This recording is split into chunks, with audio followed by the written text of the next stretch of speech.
The views and opinions expressed in this podcast are those of the individual guests.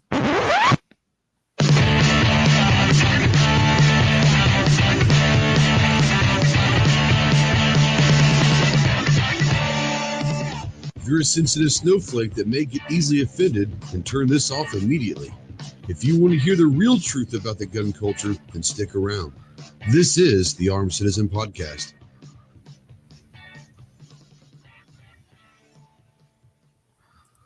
What is going on, my Ghost Squad? Welcome to the Armed Citizen Podcast live. I think this is episode 119. I don't remember. I think it's 119. So welcome. If you're watching live and you're over on YouTube and all of that, then leave a comment in the side chat. Let us know that you're out there. We don't know unless you say something. If you're new, then I hope we don't ruin your life and make you go down rabbit holes that you can never dig yourself out of.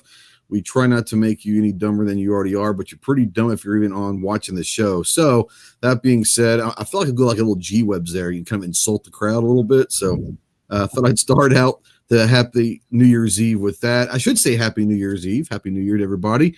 Vandaliska is actually 2020 where Kiwi's at. So he's already knows what 2020 is like. Anything cool out there in 2020? Kiwi that we need to know about right away. If you're watching in replay, obviously say hello, leave the comments in the section below, and we'll get back to your questions and all that. If you want to text any questions to anyone on the panel, you can text them to 530-364-4678. If you want to put them in the side chat, then make sure you tag one of us, and we'll try to get to those. Like I said, we're just going to have a good time tonight. Kind of talk about the decade in review, and at least in the firearms community, what kind of firearms that came out this past decade that we remember, the good ones, the bad ones. What were some of the events that kind of shaped our community in this past decade? We might have a little fun talking, what are some songs or movies or stuff like that. But we're gonna have a good time tonight. We hope we allow you guys to be entertained a little bit, maybe while you're waiting for the ball to drop there in New York or whatever, or if you're 13 or 14 waiting for your balls to drop in general, I don't know. Let's say hello to everyone out there. We've got from Kansas, the Tactical Chicken himself. What's up, Gary? Hey, thanks for the invite. Just love being here. Happy New Year, everybody. Happy New Year to you, and I'm looking forward to see you in less than 3 weeks, my man. Yes, sir. Yes, sir. And from Red Dirt Country himself, the Okie from Tulsa. I went through from Muskogee, but from Tulsa, we got the Gun Snob. What up, homie? Hey, thanks for having me. Yeah, man. Have a good time. And from the great state of Texas, the Tactical Virus, Leprechaun himself. What up, Clove? Happy New Year. Happy New Year, man. How you doing? I'm wonderful. Yeah? You've got a video possibly drop in the next couple days, huh? Oh, I hope it's out tomorrow. I hope. New Year's a good day to do it. And Don Lemon made me smell his finger. I wouldn't let anyone make me smell a finger, just saying. So Jacob out there says that Times Square is already streaming live from Times Square. It's 8 o'clock there. That's 4 hours. That can't be any fun. Do you guys watch any of those like New Year's like shows they do? Who wants to watch Ryan Seacrest bullshit for 4 hours? Does anybody watch that? Oh, nope. Yeah, no, I don't get that. I don't get it. I wouldn't want to do that at all. I used to try to stay up. I don't stay up anymore. My daughter's going to a cool parties tonight. And I guess when you're in your 20s, that's what you're supposed to do, but not anymore. I could care less about staying. If I stay up tonight for being on DGS, if he has one tonight. Yeah, I'm usually up, but it's not in. It's not. Oh, I'm up, but that's not doing anything crazy. Yeah. You guys had a little epic chat last night on DGS, didn't you? Oh man, it was a great one last night. Yeah, I kind of caught a little bit of today. Well, it was weird at times. At first, it was kind of weird, and it ended, I think, a little weird, or when I left anyway. But there was some really good stuff mixed in there, and that's the drawback to free for all style shows that last a long time. It really is.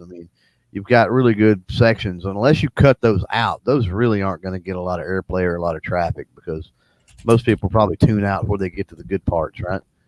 Yeah.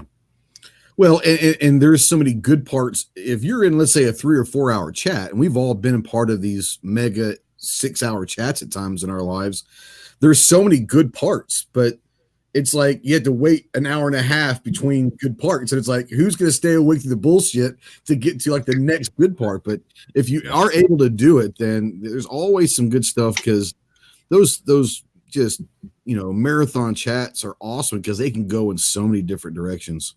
Mm-hmm. Travis had one Sunday night, was a pretty good chat, kind of got off the rails at times. But when you bring in people that sometimes get on, then you're just going to have to take the derailing at times, but that's okay.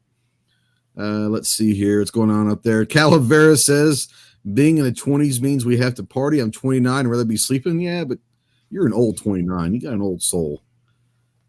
And you're in California, bro. Have fun. Have fun. P&W Wood says I'd have to nap to get to 12 p.m. That's probably about right. I know a lot of people. There's George. So what's George doing for New Year's Eve? Is he getting some dinner tonight, or what's going on with that? Oh yeah, he got some dinner, and he's probably just going to be ornery and zip back and forth across the house and cause terror. Party like cats party. Party like cats party. There's a joke in there somewhere, but I'm just not going to bring it up. But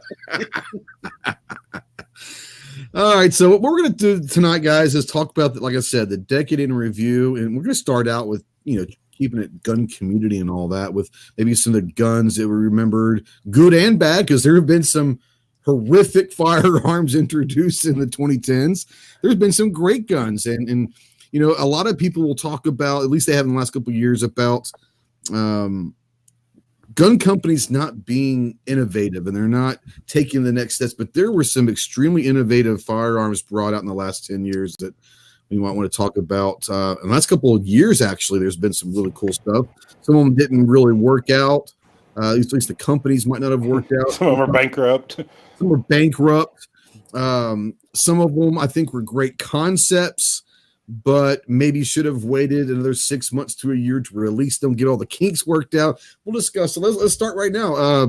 Now, I know that Gary's probably got the most interesting path into guns the last decade, because if I'm not mistaken, this time in 2010, you weren't really into guns as much as you are now. Is that correct? All I had in 2010 was my shotgun, my dad's old shotgun, and his old 22, and just those three guns. That's it. And look at you I now. had those for ages. Yeah, and those, like you said, those were the ones that weren't necessarily the ones that you went out and got. They were kind of family guns and all of that. So, look at you 10 years later. Now, you got your AR, you got different guns, but now you're involved in the community. You're involved in all of that, to where all of us were not, obviously, 10 years ago. And I want to go to Snob. You were obviously been into guns for a long time, but did you ever think before 2 years ago that you would be on YouTube and you'd be going to SHOT Show in 3 weeks? I mean, isn't it kind of weird, isn't it? Yeah, it's really weird. I wouldn't have thought this 3 years ago. Yeah. It's one of those things, and Clover, Clover, I think, came out of the womb with a gun in his hand. So for me, my gun stuff started in 1994, and I started kind of getting into competitive shooting. I guess 2011, 12. So it's been about the competitive side of all that. It's been almost 10 years. That's kind of fun. But let's kind of go back in, and I'll bring Clover in and kind of let you start off. And let's start with guns. And it doesn't matter what platforms or anything, but what are some of the guns on the good side of things right away that kind of stick out in your mind for the last 10 years? Or anything that you said, oh man, that was kind of a game changer? Without doing some Google to make absolutely sure. Give me a second. When was the Glock 42 put out? It was in the last 10 years. Within the last 10 years, yeah. Yeah, I'm pretty sure it was too. Yeah. I want to say maybe 6 years ago. Let's see here. Yeah. Glock 42 release. I think in 2015, 2016. But sure. Yeah, I was thinking 2014, 2015, but yeah, It's somewhere in there. 2014, probably. 2014. Yeah. It was released at SHOT Show of 2014. You know, with a lot of what we're seeing with a lot of these smaller pistols. I mean, SIGs come online, Mossbergs come online. The Smith and Wesson, the EZs, a lot of that stuff. Competition with Glock, I think, right? Yeah. Yeah. Now, unknown user out there says SIG 365. The 365, I think, was a game changer for the concealed carry world in the last couple of years, where now you've got a 10-round, subcompact carry gun that's the same size, maybe a little bit smaller than the Shield, but it gives you the capacity that you wanted, that people wanted. And when you say it's a game changer, you know that when other companies are rushing to get their versions of that 10-round concealed carry gun. So I thought that was pretty interesting. Gary, what about you? Last 10 years, any guns that stick out in your mind that were kind of game changers for you? Well, everything I bought was a game changer to me because I was new to. 2014 was my first year ever owning a handgun. Yeah. So, I mean, I started out with a small 380 pocket pistol, and I think that was the early part of the decade was the heyday. Everybody was getting the little tiny pistols out there. Yep. And then eventually, towards the middle, later in the decade, they started trying to miniaturize the nines a little more where you could also pocket carry those and stuff. And so concealed carry, I mean, it's just gotten more and more popular where people are wanting something small they can have on them that anybody can handle and stuff. But so that's what I'm saying is you just got a lot more people into this stuff. It's not just gun guys anymore. It's gun gals, businessmen and everything. There is no stereotypical gun owner anymore. Everybody wants them. Absolutely. And more and more that you have, I think the better we got it. So, well, yeah, because I think that as far as our community and all of us in this room are big proponents, but we're all trying to kind of break down the barriers or the stigmas of what gun people are. And like you said, you got people out there that are, Fortune 500 owners and they're carrying guns. So, it's not a blue collar. It's not a redneck. It's a lot of people in this world that carry. So what's up, Stealth Hunter? Let's see here. Snob, what about you? Anything that, you've handled, at least in the last couple of years, especially, but you've handled a lot of stuff. Is there anything that sticks out in your mind that's like, oh my God, I'm glad this came out? Well, I'll sticking with the pistol side of things, just small concealed carry pistols in general. When did they really start? I mean, the Shield came out in 12. I just looked it up. The Shield for me is the start of it, wasn't it? Yeah, pretty much. The Shield for me was the game changer as far as concealed carry pistol. I mean, I was carrying a 27 forever, which is not a small. I mean, it's small, but compared to like the Shield and stuff, it's not nearly as thin and stuff and comfortable. I was carrying a 19. I carried my 92 just because that's just kind of what you did. And then I went when the Ruger LCP came out. You get a little 380. Oh, this is great. I can throw it in my pocket. And then I got the Smith & Wesson Bodyguard eventually for the 380. But yeah, for me, the Shield was one of the biggest game changers. It basically created the concealed carry handgun market for the most part. Once getting out of the little snub-nosed, revolvers, you talking about semi-autos, the Shield, that opened up the market for everyone that you see now. I think the Shield was the trailblazer for concealed carry handguns. I'm sorry, I didn't mean to jump in there, but yeah, you're right. Go ahead, keep it going. No, that was just all I was going to say was probably for pistols. As far as that goes, probably the Shield is probably my pick for the decade. Yeah. I would say the Shield obviously was awesome, and it wasn't anything new by any means, but I would say the rise of the AR in the last 10 years. The rise of the AR platform literally taking over. I mean, we even see now long-range precision competitive shooters going to the AR platform instead of the old bolt action, and they've even got, I mean, everything you can get is now an AR platform. Yes, it's lighter, it's more modular. You can do a lot of things with it. But I would say for me, I would say that the rise of the AR kind of taking over the entire industry is probably the biggest game changer for me outside of handguns and the shield and all that. But yeah, now let's start with Snob. I'm going to start back with you and say, what are some of the guns that were epic fails of the last 10 years that you remember? Well, I mean, obviously the Hudson, I think that was just the whole company, though, as much as anything. Well, it started out with the guns having problems, and that just snowballed into the company saying, I give up. Pretty cool, though. Yeah, some epic fails.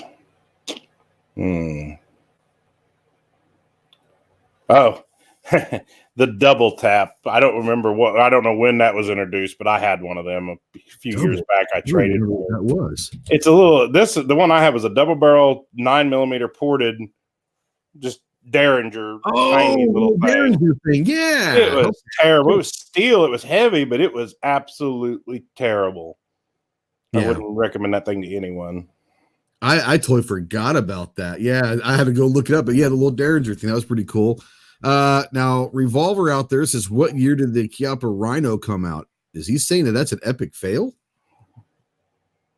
I don't know. There's a lot of people that swear by that Rhino, Let's see here. Gary, what about you? Epic fails or something that you sit there and say, whether or not it was an industry fail, just something that you thought was, what the hell are they doing, Well, I think everybody knows about my story with the Taurus Spectrum. So to me, that was a gun that Taurus touted at SHOT Show, and everybody waited all year for this thing to come out. Nothing. Finally, another SHOT Show came and gone, and finally, here this thing hits the streets, and everybody, just pretty much 75-80% of the people were having troubles right away. It's like you took this long to get the gun ready, and it's still not ready. And so, I mean, they're selling some of them, and I hear they've got a lot of the kinks worked out. I'm sure they have after a while. But I would hope so. But that was disappointing, and I'm a Taurus guy. I was really looking forward to this, as maybe the next cool thing. And it's like, as soon as I started shooting, it's like, I hate this. I wished I hadn't spent my money now. And I didn't go out there intending to, slam them or anything else. I wanted to like the gun, but it's not a good gun. It's just not, at least in my opinion. Yeah, let me run this through the room before we get over to Clover. And speaking of Taurus, what about the Judge? I'm not sure when that was released, but I'm pretty sure the Judge is in the last 10 years. So what about the Judge? I mean, do you guys positive, negative in the market? What do you think about the Judge? The concept, at least. I like it. Yeah, I think it's a cool concept. It's not for everybody, obviously, but no. It's something. It's something new. It's taking stuff in a different direction. Yeah. Now there is some talk in there about the Reformation. What do you guys think about the Franklin Reformation out there? It's not a rifle. It's not a shotgun. ATF changed their mind on this recently. Yeah, fail. You think it's a fail? Why do you think that? Is that the one? That's the one that shoots like the Sabo round. Yeah, it's got to have a Sabot round to be any kind of accurate. Yeah, it has a little Nerf ball tail on it. Like, there you go. Yeah, just get a black powder rifle. You know what I mean? And it can be short. So yeah, you might as well breech load that thing. Yeah. Now, Revolver brings up Sky, brings up the first generation, and that's kind of where I was hinting at earlier when I said that there are some guns I think that the concept was great. the marketing idea was probably as good of a marketing strategy as there was the industry seen in a long time.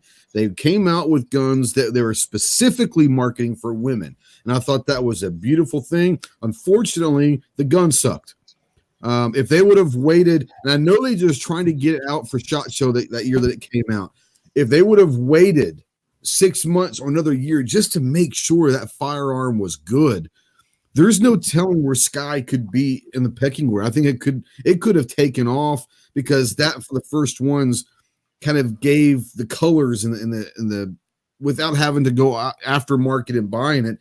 The marketing concept of that gun was beautiful, but the gun sucked. And if they would have waited 6 months or a year to wait for that gun to get good, then that could have been a really good thing. But I love the marketing strategy. And unfortunately, the gun was so bad that I think that most people aren't even willing to give them a second chance. What do you guys think about the Sky? Junk. And I don't say that much. Yeah. Now, See, you guys? I had one. Latest ones. I had one of the old ones. Okay. And it was great. I honestly never had a problem with it. I bet it had 1,500, 2,000, 2,500 rounds to it by the time I sold it. No telling how many rounds it had to it. And I know the guy that still has it, and he still shoots it quite a bit. Really? And you didn't have any issues in that? I didn't have any issues. The pins never walked or anything. I know tons of people had tons of issues. I just got lucky and got a good one. I'm assuming I'm one of the very few that got a good one. Yeah, well, you could be one of the very few. Yeah. User out there says, without Kel-Tec, we wouldn't have the LCP, LC9, G2C. Yeah, I mean, you can sit there and say, and I have said things about Kel-Tec, but they have been innovative. I'll give them that. The Sub 2000, I have only handled a couple of them, and they've been trash. The ones that I've handled, I know that some people will swear by them, saying they're great. The Kel-Tec has been innovative, and regardless of all of their products being good or not, I'm all for kind of giving companies that are trying to be innovative a second chance or a reprieve from just thinking they're shit, because at least they're trying to do something. And when you try to do something, you're the trailblazer, there's going to be issues with different things because no one's done it before. So you had to work through those problems. I have no problem with Kel-Tec. The ones that especially the Sub 2000, I didn't have a good experience with them, but I will never tell anyone to walk away from them. I would say there might be other things that are better, but yeah, I mean, the Sub 2000, what was that thing, Snob, that Obnoxious got that Wanamaker that's kind of like the Sub 2000? It was a SIG thing, wasn't it? Oh, it was just it was some kind of goofy brace thing to turn your, I think it was a 320 or something, or maybe a 226. You turned it into it. It's kind of like Gary's macaroni thing, only SIG's version. Yeah. Now, Clover, you've got a Sub 2000, don't you? I do. And what are your thoughts about it? Never had any issues with it. The sights suck. We'll say that. Now, is that something that you can get aftermarket sites, or are you kind of just stuck with what they have? I honestly haven't looked at aftermarket sites, so I don't know. I don't think so. The way that they're on there. Yeah, I really don't think so. I think you would have to run some type of a rail adapter and put some kind of a dot or something on it. Okay. I got a question out there from Buck, and I don't know the answer. Maybe you guys do. He's asking, in Virginia, do you need an enhanced concealed carry to carry to state capitol? I don't know. Do any of you guys know what the rules and regulations of carrying at the state capitol are? They're trying to make it a gun-free zone. I know that, but I mean, as of right now, can you, if you're not a Virginia citizen? I don't know. You know, I don't know the answer to that, Buck. I can find some. I've got some friends in Virginia that I can ask, and I'll send you an email or text you. I'll find that out for. I don't know. I know that. I think you can if you're Virginia, but I don't know if that means for people with an out of state license. I don't know. I don't know. I don't want to give you information. Let's see here. Excuse me. User brings up a good point. Says there was really no subcompact category before Kel-Tec.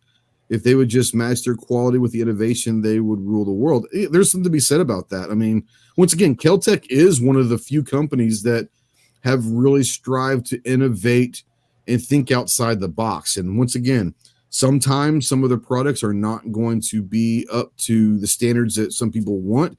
but I can give them a pass every now and then because they're at least trying.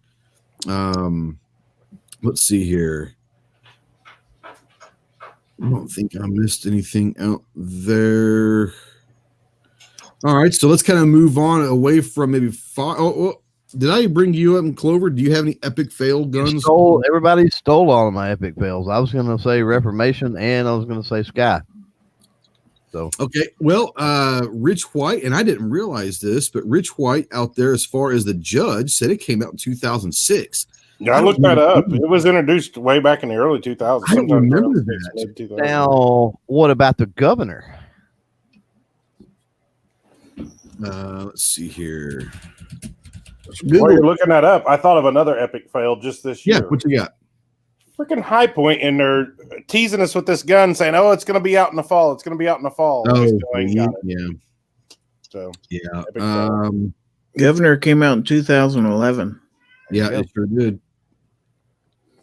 Smith & Wesson Governor 2011. Yep. So that one was for some reason I don't remember the judge being that old. I mean, that's almost 15 years old. I just don't remember that. Let's see here. D-Temp says Virginia is one of the few states that still allows open carry at the Capitol. Carrying at the Capitol is legal. There you go, Buck. So thanks for everyone out there. I didn't know that whole thing. So User says, anyone mention the Zip 22 for an epic fail? No. Oh yeah. No, I forgot about that one. What was that one? Oh hell. The Heiser was that? The what? Was it a Heiser or something like that? That flat thing? I know what you're talking about. I don't remember that one. Wasn't it like a 223 pistol? I think. See if I can find it. Heiser Defense. It looks almost like that stupid double tap I was talking about. I hated that gun.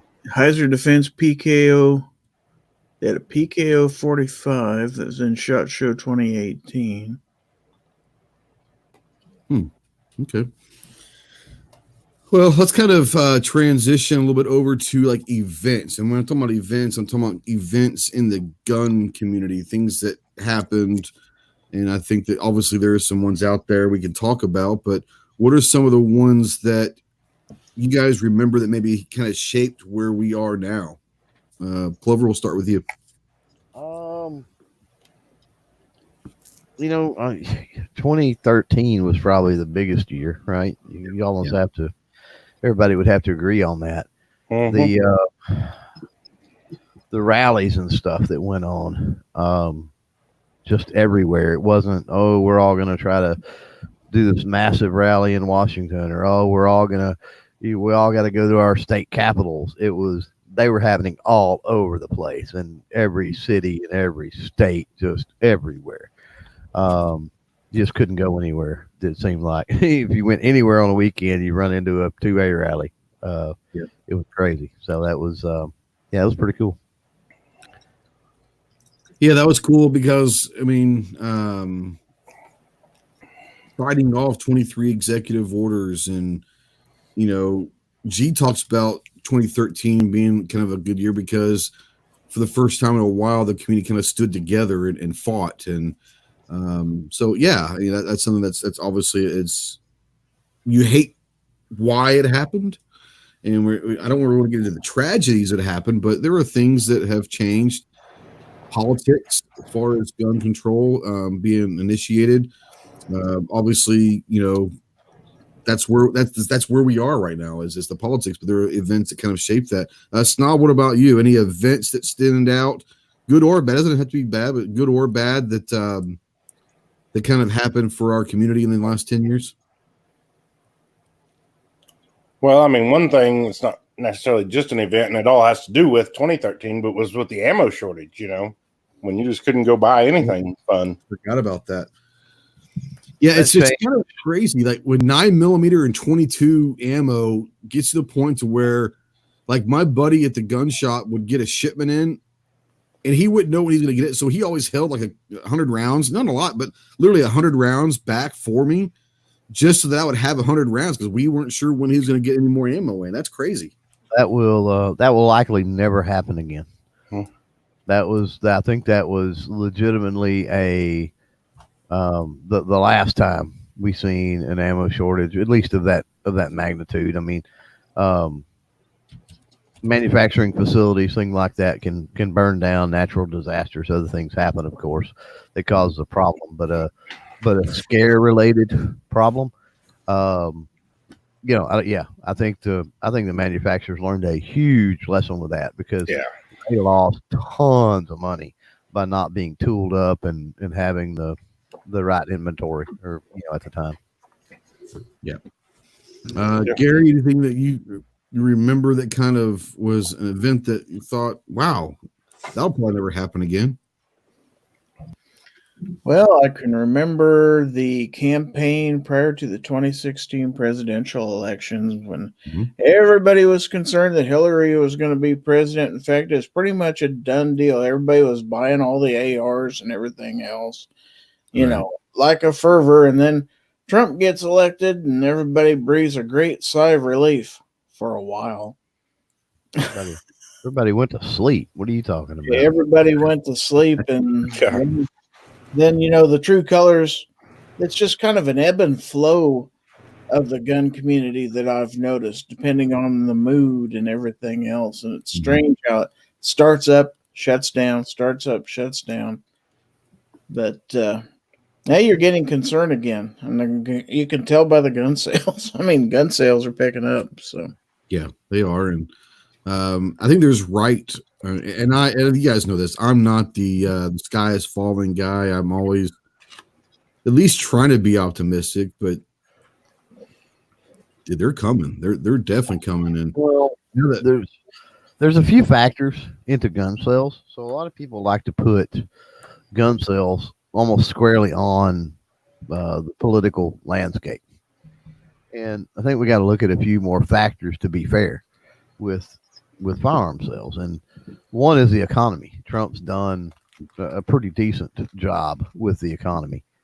More people working, more people able to keep more of what they work for, that sort of thing. So expendable income goes up, and hey, you can buy what you want. The second component of that is comparatively, firearms are cheap nowadays, dude. I mean, how many firearms out there can you buy for less than? How many different models can you buy decent firearms for less than $300? Absolutely. And that just used to be unheard of. I mean, to get anything decent, you were going to have to spend $500. Well, just look at 20 years ago at bolt action rifles. I paid a lot more than that for bolt action rifles that aren't as accurate as my Ruger American is now. Right. Out of the box. Well, and I think competition breeds competition. And, it's like Clover says, one, the economy is great, but you also have a lot of companies that before, outside of the big 5 to 10 companies out there, a smaller company really never stood a chance, honestly, the last 10 years or so. And I think once it comes into ARs and the AR market allow these smaller companies to get more specific with customizing stuff, having just components. Look at PSA. PSA is huge in the industry now, and they're basically, a component company that, yes, they do all their stuff, but in essence, they're a component company, and that wasn't around 20 years ago. I think a lot of it comes down also is, once again, the competition breeds competition, but what that does is it lowers costs. Like Clover was saying, is now guns are much more accessible to everybody, and you're not having to go and spend $1,000 for whatever. So yeah, absolutely, gun sales are tied to a lot of different variables and factors, but I think that right now is as good of a time as any, as far as the market and the industry for guns. Maybe not the politics, but the industry, the gun industry is great right now, just because you have all this competition, different stuff, people being innovative and all that. Let's kind of go in. Someone up there says the AR-57, and was that the FN 57x28 he's talking about? I don't know if that's what he's talking about. I love the 57x28 round, but I don't think it was the gun itself might have failed back then, but I think the 5.7 by 28 round is going to be something that people are interested in. Ballistically, it's a phenomenal round, and I think. Go ahead. I was just going to say, just Ruger dropping it. That new Ruger 5.7 is going to be. It's proven that it's a heck of a round or something.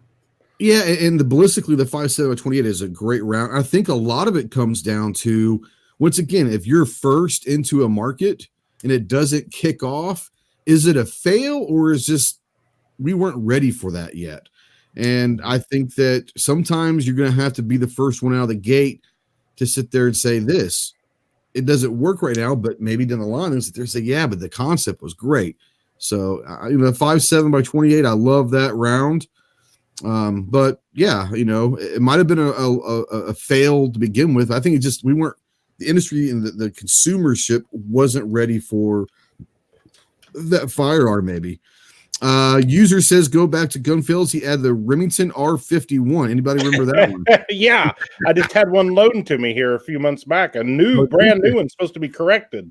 As you can see, I never did a video with it because it's hard to do a video with a single shot. And how bad was it? It was a single shot. Okay. Or not a single shot. We'll call it a slide action. You had to run the slide between every time. And I thought that was the neatest gun. Now, that is a nice gun. Just doesn't run. Worth a crap. Well, hopefully, like you said, hopefully they got it fixed. Let's see here. Guns and Gadgets just went live. Yeah. Go watch Jared. I don't care. Jared's a good one. Go support him. If you want to have fun and all that, then hang out with us for a little bit. Makes no difference to me. Oh, God, bring that up, Snob. You're right. I didn't even think about that, but that's huge. Absolutely. I don't even know what just made me think about it, but that just blew up into the past 5 years, maybe? I don't know when it came out. Really. Yeah, it's just about 5 years old, but the last 2 or 3 years is when it became like a thing, actually. Oh, yeah. And I mean, everybody's making slides now for Glocks, for polymer 80s. And now they have the serialized ones. And now you have like the Faxon, Hellfire, and Patriot and all those Zevs. Yeah, and that's the great thing about where the gun industry is. Like you said, we have all these smaller companies that aren't necessarily making firearms, but they're making accessories. They're making aftermarket parts. And obviously the Glock is filled with aftermarket parts. But, the polymer 80s allows you to go get a Faxon barrel. I mean, you can go get whatever you want and make whatever you want. And so, yeah, that is I don't know how I forgot about the polymer 80s, but absolutely. That's a great one. That was huge. Let's see here. Going back up here. Are we throwing accessories and things? Yeah, anything. I've been looking. I don't know when the RMR. Except for one company. I'm not gonna let anyone bring it up. Don't mention Olight in this damn chat. Right. I'm tired of Olight. Hashtag not sponsored. Hashtag thank God. Yeah. Hashtag turned them down. Thank you. So, RMR is a huge thing, and I've been looking trying to figure out when the RMR came out. It has to have come out in the last 10 years, right? I would think. I don't remember really. It may be the actual RMR may be older than that, but like the Hollow Sun just took the world by storm too in that market. If we're talking game changers, accessories or whatever, and even on a 2A level, even though I'm not the biggest fan, the SIG brace, right? Oh, yeah, I forgot about that. Well, you're talking about that for me. I like pistols. I like that size. And for the person that doesn't want to wait a year or whatever, for the pistol that don't want to spend $200 to get the SBR, yeah, the pistol brace changed the game as well. That's a huge one. I forgot about that. And I've probably got 4 or 5 of them with pistol braces on, and the SIG brace. And now they've got, there's so many different variations now of braces. They basically look like not braces. So, absolutely. User says big win the last few years was the Ruger Mark IV that revolutionized the classic. I'm not a big 22 guy, but I will sit there and let Clover and everyone and Gary and Snob Ruger Mark IV, game changer. I had the number one complaint since the Mark series ever came out was Taking them apart. taking them apart. Yeah, pain in the rear and the Mark IV. Yeah, completely. They finally. I don't know what took them so freaking long. To be honest with you, but they finally got it right. But what I was saying was you're just seeing a resurgence in 22 LR. A lot of new stuff out there. The new Glock, the Taurus last year. The Ruger LCP2 is now available in 22 LR. It used to kind of be a niche round, and it's just going everywhere. I don't know where it's going to go, but we went from 4 or 5 years ago where you could barely find any 22 LR to shoot to where it's all over the place now. There's all kinds of new guns to shoot it in. That's a game changer. Well, it's an entry barrier, right? It's an entry barrier thing. And I think they're realizing that to pull more people, new generations and everything else into the community, into shooting sports in general. What's the gateway caliber? It's 22. There's no doubt about it. Right. And it's cheap. So cost is not a barrier. Typically the 22 firearm is cheap. So there's little cost barrier. And you can shoot it for nothing, basically. Lots of fun as far as safety, and building a range for a 22 is nothing. Oh yeah. Yeah. Rich White brought out one. I forgot about this. The Shockwave. Shockwave was a big kind of a game. Yeah, we see. Matter of fact, Henry's come out with their lever action version now. Yep. That's pretty cool. I kind of want that one. The axe. Yep. I'll tell you another gun that I just thought about when we was talking about 22s and Rugers is the Ruger PC carbine, the reintroduction of it. Absolutely. Basically a giant 1022. That thing is awesome. That's my favorite gun I own to shoot. Yeah, that's a fun one. Yeah. Well, let's just talk about that in general. PCCs in general. Oh, yeah.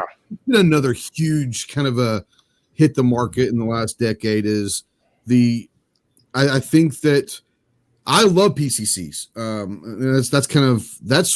I have more PCCs than I do ARs. I love PCCs. But I think what that does is it allows someone to, especially if you're building it off of an AR platform, they're getting their AR, but they're getting it in ammo that is cheap. And even like the 22 ARs. I mean, I got my daughter that little ZK22, looks like a P90 at Wanamaker. Hell, I can't wait to shoot that myself. But I can shoot 500 rounds for nothing. You can go get 50 rounds for about $5 at the most. We've talked about ARs. We've talked about pistol caliber carbines. Short barrels, whatever pistols. What comes to mind with me over the last 10 years that I just have seen an explosion with this particular company, and it's great with how they branched out and the various mechanisms they have in play is Palmetto State Armory, right? Yep. Wow. Yeah, I mentioned PSA a little. You might have been stepped away. I mentioned them saying, they definitely capitalize on the AR craze, and yes, they do have their own, guns and all that. But I mean, you're talking about now when you talk about components and building, building an AR, PSA is up. I mean, that's kind of like the go-to is PSA. Yes, they have there's a shit ton of companies, but PSA is the one that you can go to and find for good prices, good quality products. Absolutely. Yeah. Well, what I'm saying is from a company standpoint, I mean, they've got just about, it's all turnkey in-house at this point, which is amazing. Yep. And their stuff's good. I'd say what they've got a 9mm carbine that's phenomenal. It really is great stuff. And I'll tell you who probably has a lot to thank PSA for is Anderson, because there was a while, Anderson you could get a lot of places, but PSA would be selling the Anderson lowers for under $30 at times. I wonder how many Andersons were sold through PSA. There's a lot of companies that are the same way that have PSA to thank. I think Magpul, I mean, they didn't need PSA, but I think PSA has helped Magpul selling massive numbers because, like you said, they can go to one website and pick, here's what I want. You can literally build your AR on PSA. So absolutely, PSA is great. There's a lot of companies like that, but yeah, the AR, I don't say the rise of the AR, but it was the rise of the AR in 2013, 2014, kind of. I still think that was one of the biggest things that's ever happened in the community because it made it available to everyone is the AR platform, but more importantly, it allowed a lot of smaller companies to be specific on their products because now you have this modular firearm that, the lights, the red dots, all of this stuff is now a thing with Picatinny rails and the M-Lock stuff. I mean, 10 years ago, what was M-Lock? So yeah, the AR I think drove. I would say if I had to choose one, the AR drove this decade. That would be my thing. Let's see here. Anything? Cycle camps out there. I hadn't seen Bill forever. I talked to him, I don't know, a couple months ago. I called him, make sure everything was okay. I think he was getting ready to go on a trip, but good seeing Bill out there. Woods had a good point out there. Way more female shooters. Oh, absolutely. Oh, yeah. Way more focus on them for sure. Mm-hmm. I mean, all the companies are trying to get in that female market because they know there's a huge market there right now. Well, you're also talking, the pistol caliber carbine. You're talking just an AR at 223, but the 22s, like you said, like Clover was saying, the 22 is that kind of gateway drug. And I think that now, before you maybe had a rifle or you had a handgun, and most of them were probably Rugers, or for the most part. But now you can go and get an AR in 22. You can get a lot of stuff for the people that start out, for kids and all that. But the women, I think now they know that they don't have to start with 22. They don't. We know girls and women that carry 45. We know that, and I think that that's going to be something that where Sky could have done a great deal had they waited. That could have helped even more, having a gun that was specifically marketed for women. And if they would have just had a good firearm, God, it could have progressed that so much quicker. And with the growth of the women, let's say women and not necessarily female, because when you're talking about female and youth, that's been a growing trend even before 2010. So one thing that has been resurgent in the last, let's just say in the last 10 years, is the youth aspect of things. You've got colleges coming online with shooting sports teams and, organizations. And I mean, it's really opened up. I mean, look at how much, for example, Steel Challenge have grown in the last 10 years. Speed Steel, Grand Prix, a lot of that stuff. Well, even look at IDPA and USPSA. Yeah, they've been around for a long time. But when I first started 7-8 years ago in IDPA, you might have, at a local match, you might have 10 people. 10. Like you had one squad, basically. Now in a local match, you see 50. 40 to 50, even like in January and February, you still see 40 or 50 shooters. You go to a state match and you're talking 100 some odd. You go to regional. I was at a shoot in Texas a couple years ago. They had like almost 300 shooters for IDPA match. So I think that competition in general has always been around, but I think, like you said, you see more women, you see more kids. I think competition as a whole has seen a lot more people showing up, which is great. It's definitely on the rise, and I think that's been squandered opportunity in a way, because there's not, we want to focus on, tragedy happens and other things, and we focus on the self-defense aspect of it and a lot of stuff like that, and people shy away from the promotion of the shooting sports. And I think that's a disservice, because I think that's what is the word I'm looking for? That is an identifier, right? that more people are coming into the community, more people are okay with firearms, more people accept them as a lifestyle, so forth and so on. They're not taboo. They were taboo, like many want to tell us that they are. Then we wouldn't see a rise in all of that type of stuff. Yeah. No, I could see that. My biggest thing with competition is I think that it's great. Now, you've been involved in a lot more than I have, especially with the kids side of things. But when I first started, very rarely did you see kids and women in there. But you're starting to see more women. But the kids, I mean, this last Steel Challenge I went to, I was in a squad with a dad and his two sons.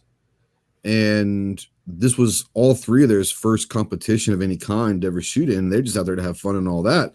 And they're damn good. They were really good. But seeing dads bring in their sons, and I've seen dads bring in daughters, moms bring in daughters the last 5 or 6 years, there's been a steady growth in that. And I think that's awesome because I think that you get to the point where you take your kids to the range and you introduce them to firearms and you show them the safety. You tell them the 4 rules of safety with gun safety and all that. And you kind of preach that lifestyle. And that's great. Going to the range is great. But then taking that next step and taking them to a competition where you've got to get in your car and go somewhere foreign and meet other people that you've never met. That's not always the easiest thing to do. But the fact that parents are taking their kids to get more involved, I think that that's where we're going to see the next generation. And no pun intended, but Clover, your great podcast on the next generation was based on youth competition. But of all the ones, and I've been watching all of them, and every single one of them are extremely well spoken. They seem to be doing great in school.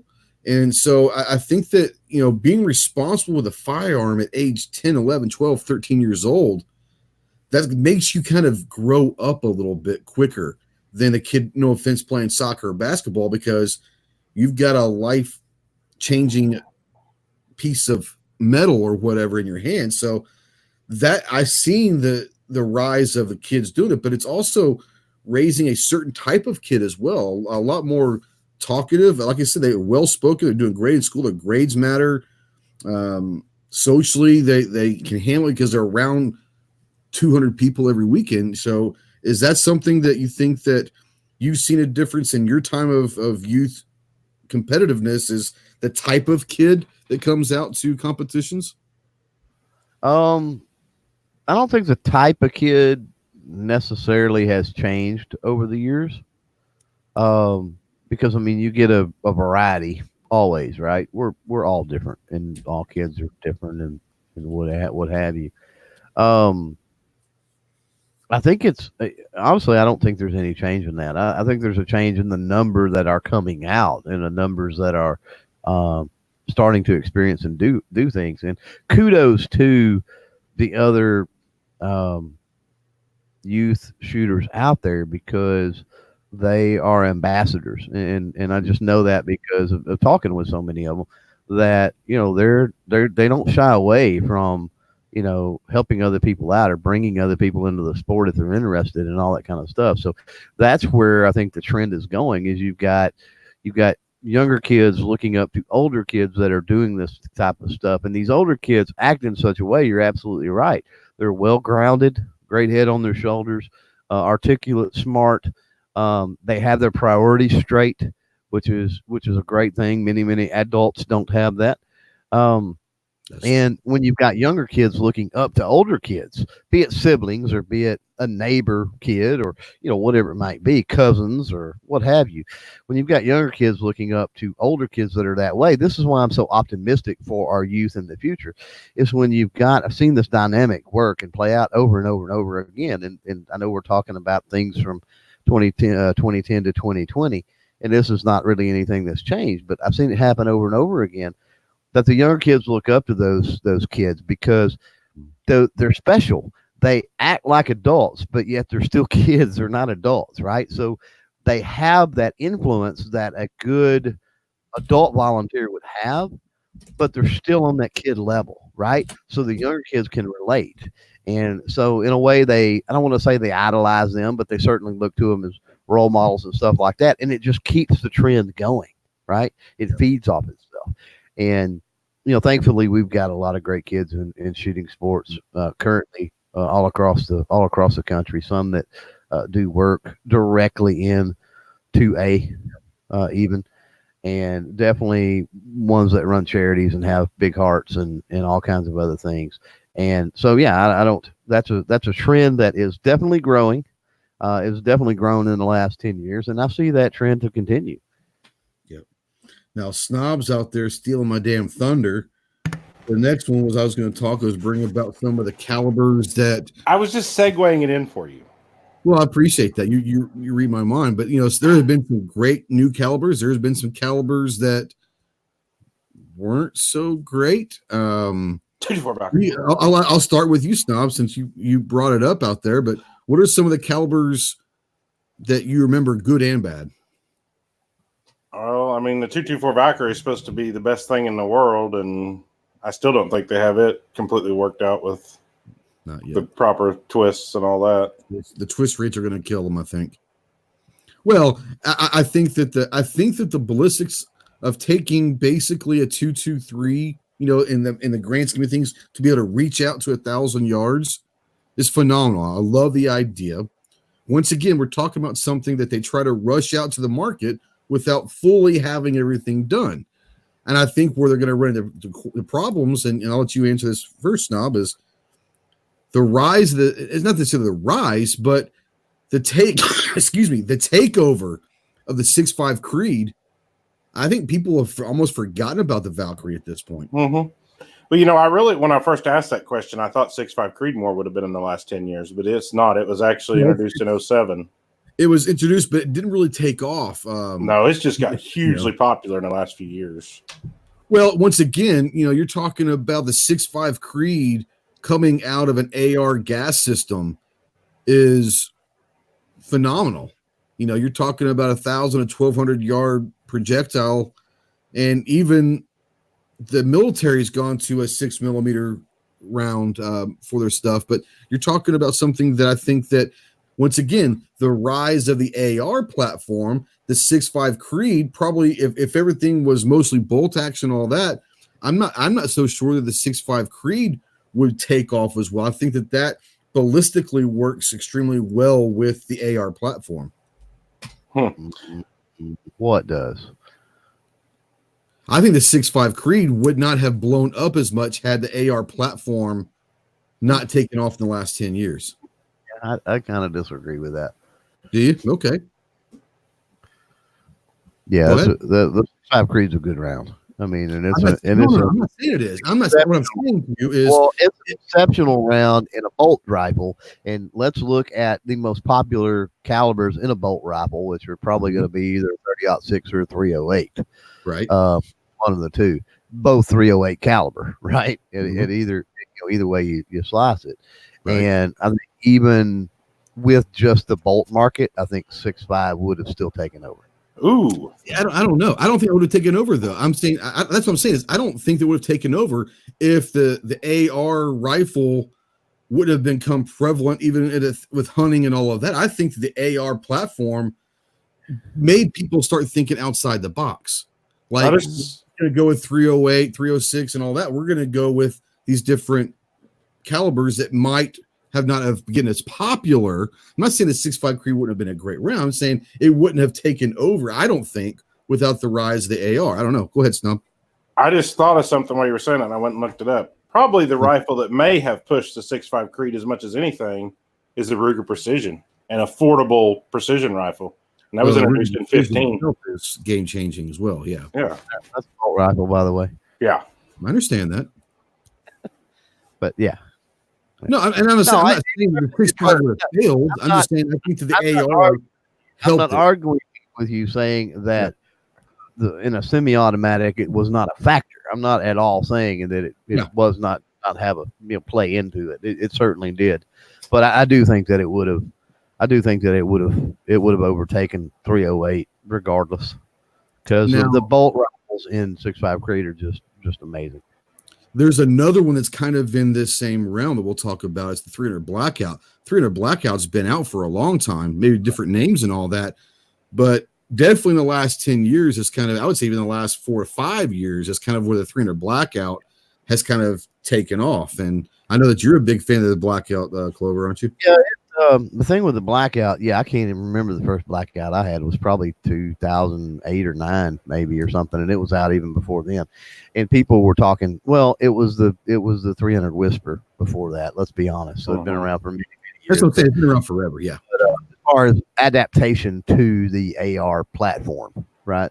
It was new, still new around that time, and there was trash talk that it won't make it won't be mainstream, it's blah blah blah, it's a niche caliber, all this stuff. And you're absolutely right. In the last 10 years, it has solidifies itself on the shelves of Academy and Bass Pro and all that stuff as a caliber for sure. Well, I'll tell you what, one thing that may have helped push the 300 Blackout is something we talked about earlier, and that's the pistol braces. The pistol, yeah, absolutely, no doubt. Because everybody wants a 10.5 inch or something 300 Blackout, and the pistol braces made that. Load a subsonic round with a suppressor.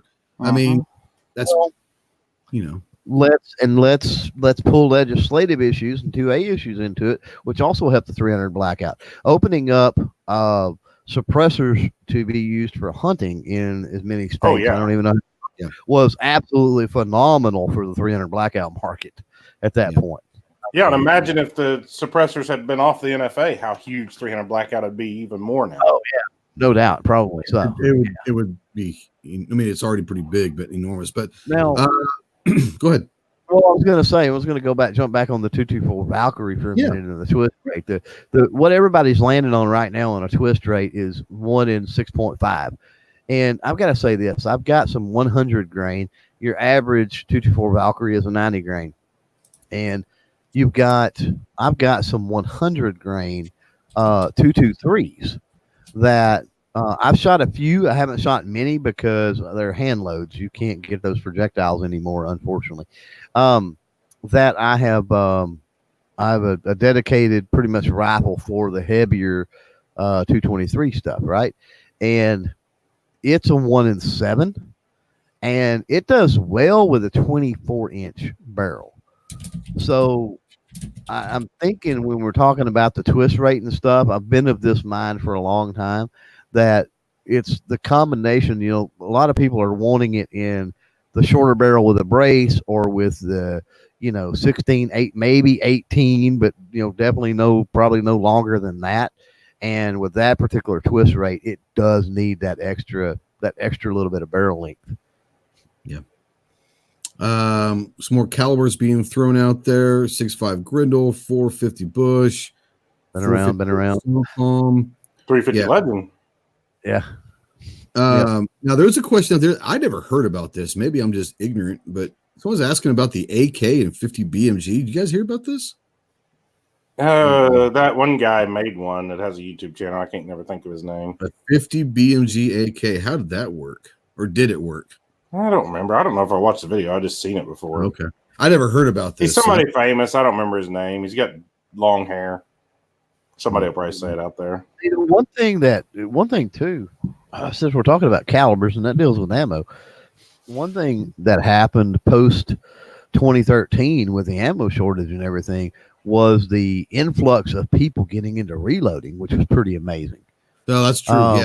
Yeah. Even the people that didn't stick with it, they at least learned a skill and learned a trade, and they understood it more now. So, it's great to understand if you reload. It's great to understand all that stuff because that helps you when you're looking for commercial loads for your rifle or trying to tune that rifle to, the ammo to the rifle and certain things. So, massive benefit. And that also, I think that potentially could have aided some in some of these. I guess right now, a lot of them you could call niche calibers. They may eventually break out, but I'm not sure that didn't lead, the rise in reloading and stuff didn't lead into a lot of these wildcats and niche calibers that we're seeing. Well, when did oh crap, it just escaped me. Never mind. Oh no, never mind. I forgot. I'll come back to it.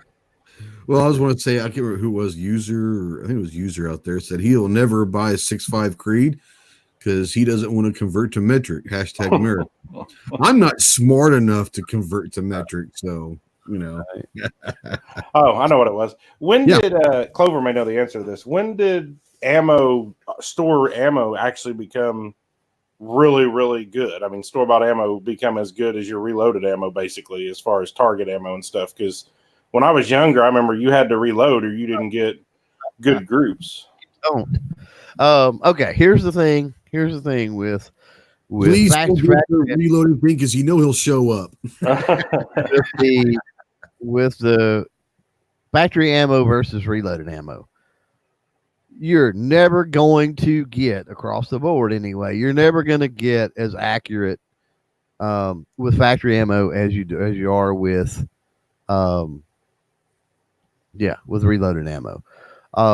That said, you're right that most of it is good enough, right?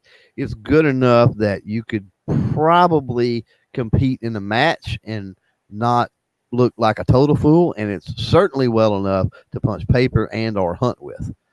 And I would say that's been a thing for longer than 10 years. I would say that's probably since maybe the early 2000-ish or something like that the factory has really come on board. If we're talking specifically, rifle ammo. Yeah, I mean, that's just what I say. Because used to be, it was terrible. What you bought was hunting ammo and nothing more.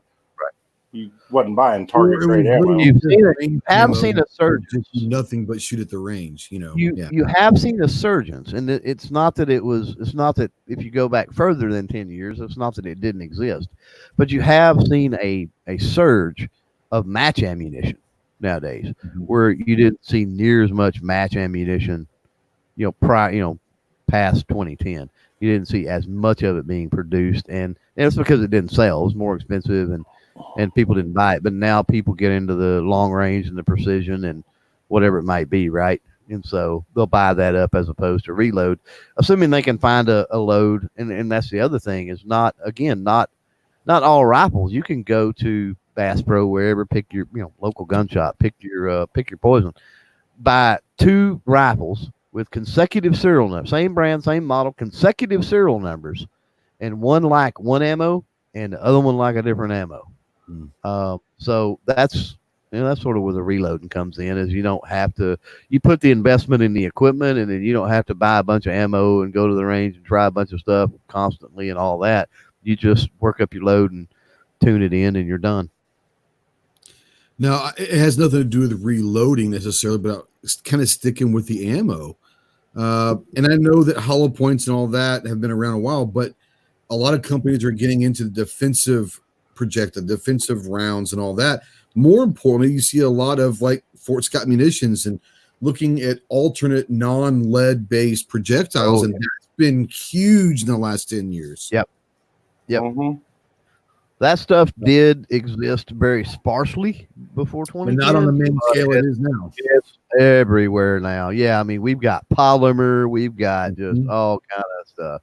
Yeah, I've got some sitting in a box over here in the cabinet. I've got some projectiles that are non-lead that I picked up probably in 03 or 04 for really. They're 9mm, and they were marketed. I don't even know who made them, to be honest. I bought them from E. Arthur Brown Company, I believe, and they're marketed as air marshal bullets. They're projectiles. They're not loaded ammo, and they're marketed as air marshal bullets. So they're like a hardened, compressed powder core. So they're designed on impact. They're designed to penetrate a body, but like the fuselage on an airplane, they supposedly will not breach the glass or the fuselage on an airplane. Yeah, and that was 2003 or 4. But again, these were marketed back then as air marshal bullets, and they were not made for sure. So you said these are just projectiles? They weren't loaded, right? They weren't cartridge projectiles was all they were. Do you remember kind of maybe did they say on the box, or was there ever any discussion of what weight of load that they suggest with that projectile? Weight. What do you mean? Like, I mean, what kind of weighted bullet for 9mm did they think would be the best for that projectile? Well, that is the weight. The projectile is going to be your weight. Right. And I can't remember. And I can't remember what these are. Oh, okay. If they're marketing this as they're going to be in between, because of what they're made out of. Are they lighter than 115? You think? Yeah, they're going to be in between like 100, 115. I would almost guarantee you. Because that'd be interesting to see. Yeah, just because of the composition. Well, while somebody else is talking, I can get into the cabinet and look. Well, no, it doesn't matter. It's interesting. You talk about something that is almost 20 years ago, is something marketed for. I'm sure it came out right after 9/11. It's probably what happened. Marketed to be an air marshal projectile. It's interesting. It's just interesting to me. So yeah, but yeah, there's all sorts of stuff. You've got people out there shooting fish out of the 308. There's all sorts of stuff that projectiles are having problems going through and all that. But that was a break. That was not shooting. Yeah, you're right. It wasn't the projectile that exploded that fish. It was the gases. Now we also learned from him that the green tip 5.56 is armor piercing in this last decade, which is pretty. There's something in the last decade. YouTube. I mean, I know there was a few gun channels prior to 10, but there wasn't very many. Yeah, no, you're right. We can get into that. Is in the last 10 years. I mean, I know that I wasn't watching gun shit, before 2010. That's probably about 2012, 2013. It's kind of when I started watching. So I found the 45 ACPs here. They were easy. Okay. They were on top. So what kind of they are a hollow point. They are a hollow cavity. And these are like I said, these are the 45 caliber projectiles, not necessarily 45 ACP. Okay. And they're 230 grain, so they're as heavy as a normal. So they actually function. Yeah. Those Telos ammo, that stuff won't even run, and it'll run in my 19 and it'll run in my shield, but like a 320 full size or that SAR full size, it will not run. It's not heavy enough to run it. These that I've loaded, and again, I got a cabinet full of projectiles, so I don't even remember at this point what caliber I got. Honestly, I didn't remember I had 45s, but the ones I have loaded and shot, they cycled, they worked fine. I didn't have a problem with them. I had some, but they would go to powder. If you shoot I need to load some up and shoot now that I've got some steel, because I bought these long before I really had any steel. But they should just go to powder if you shoot steel. And we've seen rounds like that. We've seen rounds like that at range day, where people were shooting full autos from like 10 feet or 5 feet away from steel, and it was just powder blowing when they hit. Yeah, this cloud of smoke, it looked like, basically. And that's what I think these rounds honestly are.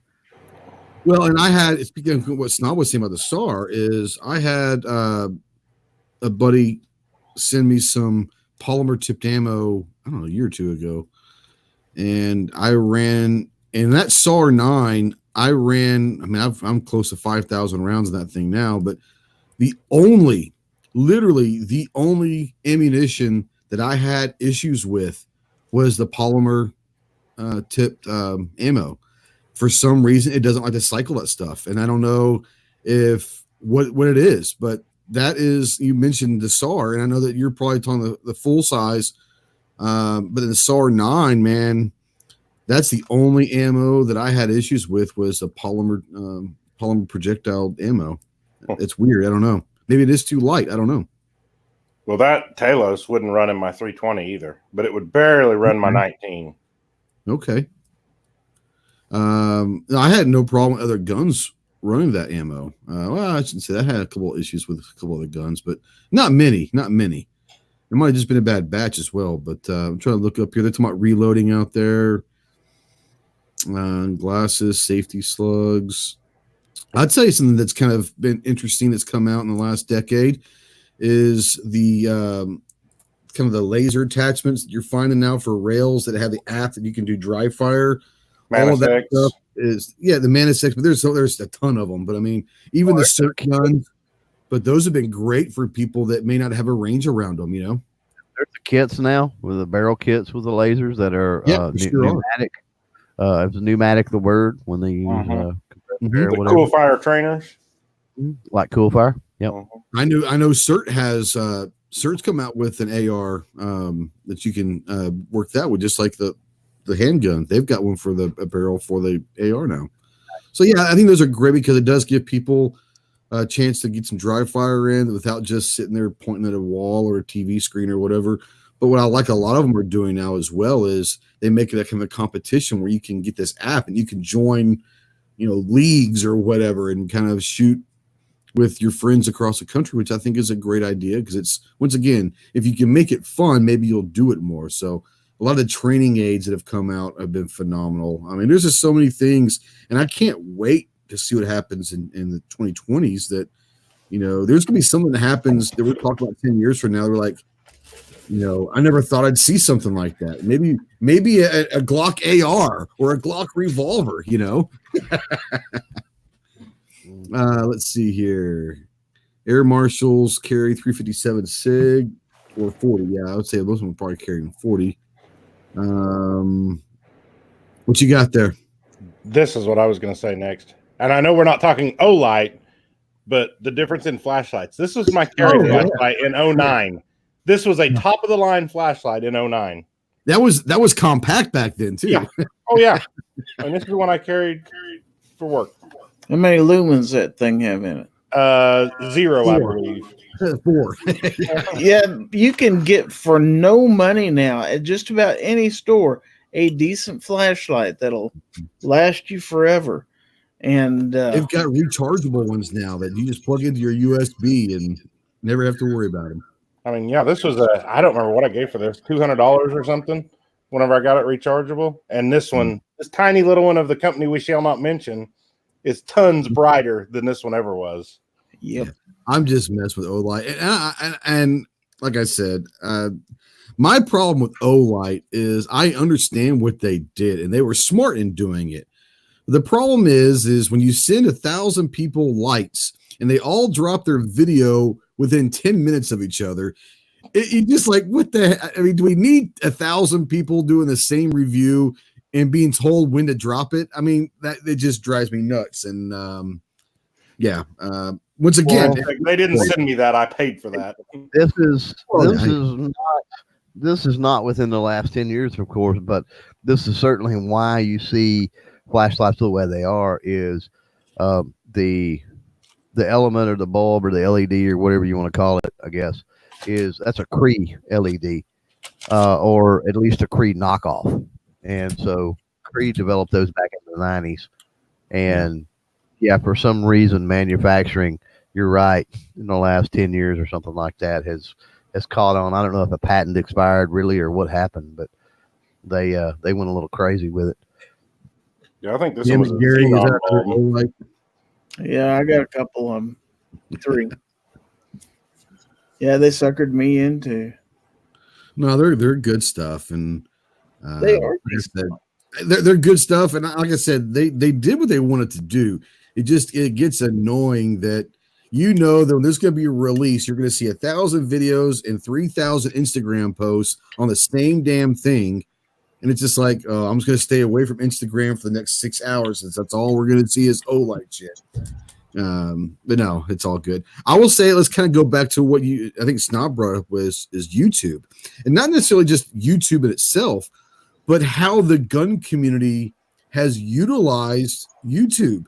10 years ago, there was no such thing as video reviews. You can talk to G all you want, and he'll tell you there was no such thing as video at SHOT Show. So it's amazing now what not just YouTube, but how the industry is utilizing YouTube, because now they are literally, I've talked to companies a lot that said that our marketing and advertising budget is like 1/10 of what it was 5-6 years ago, because now they're getting free. They they can write off the equipment or the product, whatever, to send to people now.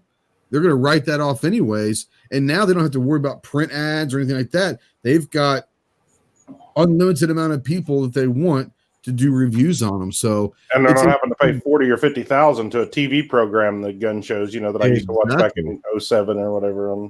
or 10 grand per print ad, per print ad. If you want to do one every month, that was 10 grand a month just for a print ad. So Happy New Year, bro.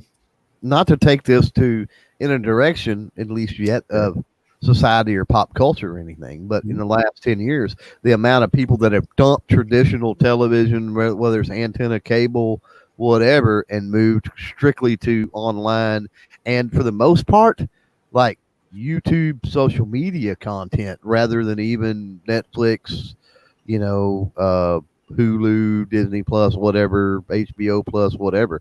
But free, quote unquote free, right? Online. They watch stuff like this as their entertainment at night. Yep. Now, Clover, you remember this, and Gary might. Snob, you were a little bit after us, but when we first came over to Gun Channels, we pretty much, there was maybe 3 shows. Like, you had the time slot that you wanted when we first kind of started doing that. Now there's sometimes 2 or 3 different shows at the same time because there's no more time slots and more people doing shows or podcasts, whatever the hell you want to call them. I think that is indicative to there are a lot more views because I gave away my satellite over a year ago and I haven't missed it a bit. I got Hulu, I've got Amazon Prime Video, and you've got Netflix, and you've got all these different ones that you can watch whatever you want. And if you don't mind, like the only TV show that's on like network TV that I still watch is what's up, Sarge? Is SEAL Team. Well, I don't have satellite anymore, but on the CBS app, the next day, if it comes out on Wednesday, starting Thursday, you can go on the CBS app and watch it for free. So, I mean, it's just one of those things where, I think you're right. I think that the transition away from standard media it's helped a lot. I'll one up you even more because this was the business I was in, and one of the reasons that I decided to step down and get out of it. Everybody using a cell phone. PCs are all but irrelevant at this point. You have to be doing something special to own a PC. Yep. I'd totally agree with that because before I started doing YouTube, I have it was brand new then, desktop, but I used it for work stuff, and that was it. Other than that, it was never touched. I used an iPad or a phone for everything, and I still do a lot. Yep. Yeah, I mean, I think that we probably have computers for work, but very few of us utilize our computers for anything personal anymore. And you've got most of us now. I mean, I have unlimited internet on our cell phones. That's fast. I mean, there's no reason to have other things. If you're not doing we have computers, we had to do video processing and all that, but this right here is as strong as of a computer as there is in the world almost. I mean, it really is. These cell phones these days are amazing. They really are. Not from a technical standpoint with the hardware, but in combination with the way the operating systems and the apps are designed. Yes. The capabilities of these things are. Yeah, they're as efficient. Yeah. I mean, for me, where I lived 10 years ago, if I wanted to get online, I guess maybe 15 years ago, I still had dial-up. I didn't have any other option. Right. So I had a computer. I don't have internet at home. I still don't have it. My internet cuts off about 300 yards from my house. The rest of the neighborhood has it, but all of us, there's like 10 houses on the backside of this big lake that we don't have internet. They stopped it on the other side of the pond. So I have to hotspot my cell phone for home internet. Go figure. It's okay though. It works fine. It works fine. Fire Stick. I have Hulu. I have Netflix. I have Prime. I have Disney Plus, ESPN Plus. I have never used a Fire Stick or what do they call that thing where you can screen mirror your phone or like Apple TV, Chromecast. Yeah. That's what it is. That's what it is. Have you guys used those? Are those viable? I use my Apple TV for that a lot, and we have a Chromecast too, but I don't know when the last time it's even been plugged in is. Probably a year now. But yeah, I mirror my phone to it and watch YouTube on it. Some have in the past a lot. Well, see, the new TV we bought, the new TV we bought for the bedroom, it's a Roku TV, It has Yeah. YouTube and all that crap built into it. Yeah. You don't have to tether your phone or nothing. Yeah. It's got all the same apps that my phone's got. Well, and if you don't, use, download them. and the Xbox One, if you have an Xbox or PlayStation, whatever, they have all the apps on that as well. That's where we watch Disney Plus is from our Xbox. You know, my son sits there and watches YouTube nonstop on the Xbox. I mean, that's what he watches YouTube on. Yeah, absolutely. Yeah, there's a lot of that. Let's kind of transition. This will be kind of fun. We've gone about an hour and a half, and this we'll kind of have some fun with this. And let's get away from the farms, have a little good times with like music and TV and movies. Let's talk about in the last 10 years. I'm going to start with Gary. And this is going to be hard because a lot of the music that's come out in the last 10 years is shit. But of the last 10 years, what's your favorite song that's come out in the last 10 years, Gary? Wow. Yeah. That's a tough one because most of the time I'm in the car listening to music. It's stuff that's 20, 30, 40 years old. I don't listen to much of the newer stuff. I mean, the only names that come to mind and stuff that I've really palatable to me is maybe like Bruno Mars. He's got some good pipes on him. He's a good singer. People like that. I'm not much of a fan of Miley, but there are some good artists out there that just can flat sing and have talent, and some of it's just so much pop nowadays. It's too much pop and mixed in stuff, and I don't like it. What do they call that? Auto-tune bullshit? Yeah, it drives me nuts. I want to hear somebody sing. I want to hear talent. I hear you. There, not as much as there ought to be, though. Yeah, Sarge is out there. What's that? I said there's at least one name for you. There you go. Sarge bought me a Dr. Pepper, so thanks for that. He says, "Is the toboggan a hat or a sled?" It's a hat. It's absolutely a hat. You're one of those people, really? I am one of those people. What kind of hat or a what? It's a toboggan, a hat, or a sled, like a snow sled. A toboggan. We've been having this argument going on for weeks. We call them toboggans or beanies, is what I call them. Yeah. Stocking. Gary, what do you say? Toboggan or sled? I mean, a hat or a sled? I'd go with hat. All right. Clover, what about you? A toboggan, a hat, or a sled? Hat. Oh, my God. Who are you people? Obviously, we're not from Oklahoma. All right. So I'll give you another one. Is when I was growing up, there's this Pepsi, a soda, or a pop. When I was growing up in Dallas, we called everything a Coke. And you'd go to a restaurant or whatever, I like a large Coke. And they'd say, "Oh, well, what kind?" And sometimes it meant Pepsi or root beer or Dr. Pepper, but we called everything a Coke. I moved to Arkansas, and I say, "I like a large Coke." They said, "We don't have Coke here." So I realized real quickly they call it soda here in Arkansas. So I've learned a way to call it soda. But I used to call everything Coke back in the day. I don't know if you guys still do that or ever did that or not. What do they call it? What's that? What do they call like soda pop? Is it soda? Is it pop? Is it Coke? What do they call soda up in Kansas? When I was growing up, we always called it pop, but anymore I hear soda more than I do anything else. Okay. Yeah, I've never, where I've lived, I've never used and heard pop much. It's either soda or Coke. So yeah. Snob, any favorite artists or songs in the last 10 years that kind of tickle your fancy?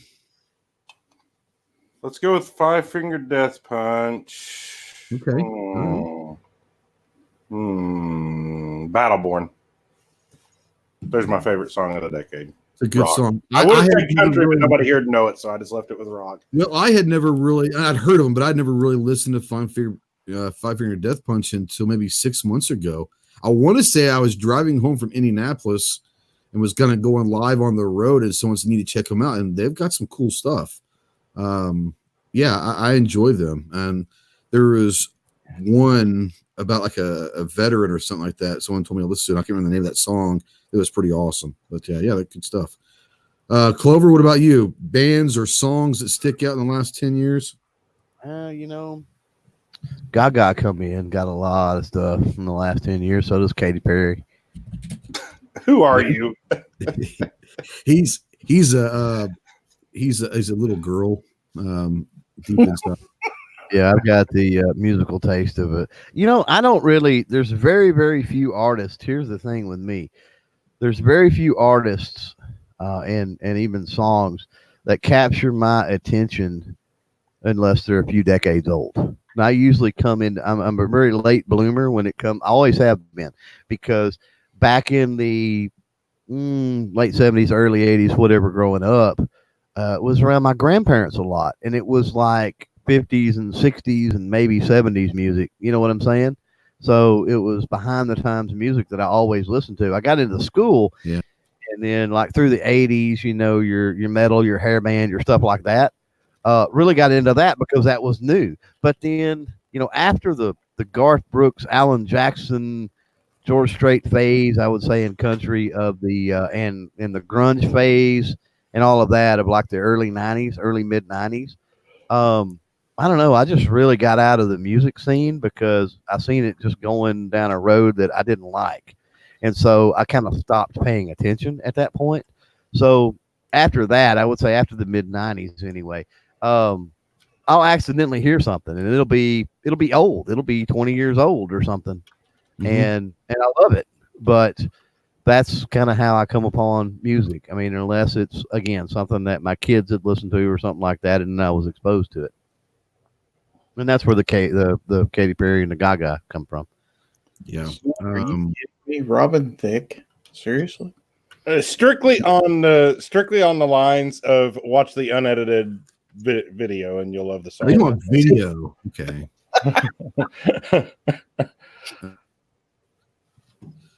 Yeah, no. For me, I'm the same way. I don't like a lot of today's music, but there were some songs out there that I thought were phenomenal songs.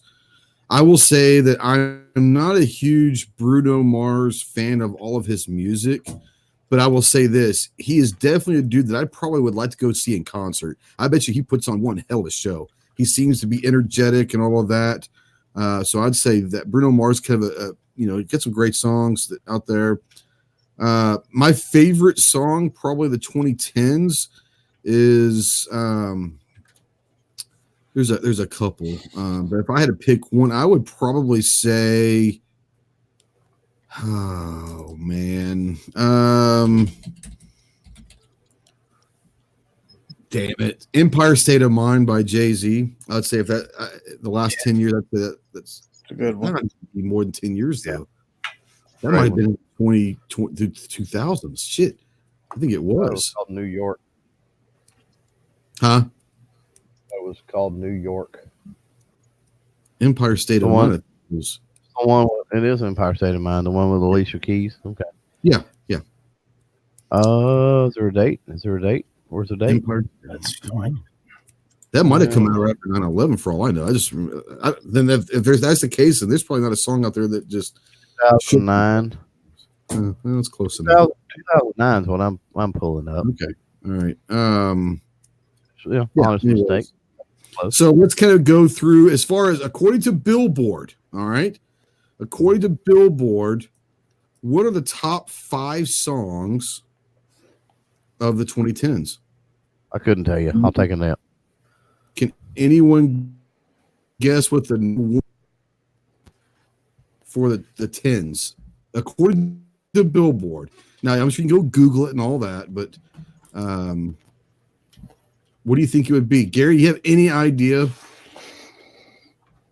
Oh God. I just realized I forgot about somebody whose Go ahead. Whose music I dearly love. I forgot all about him because I was kind of on the spot and wasn't thinking about it, but I own everything Adele's ever put out. You know what? I'm not a huge fan of hers as far as the music, but I respect her voice. I would agree with that. Absolutely. I mean, I'll get down to some Rolling in the Deep. Yeah, Adele's probably if I probably had to, I would say that Adele, I could sit there and honestly see where that would be maybe the artist of the decade. Would anyone have anyone to go up against that? Probably so.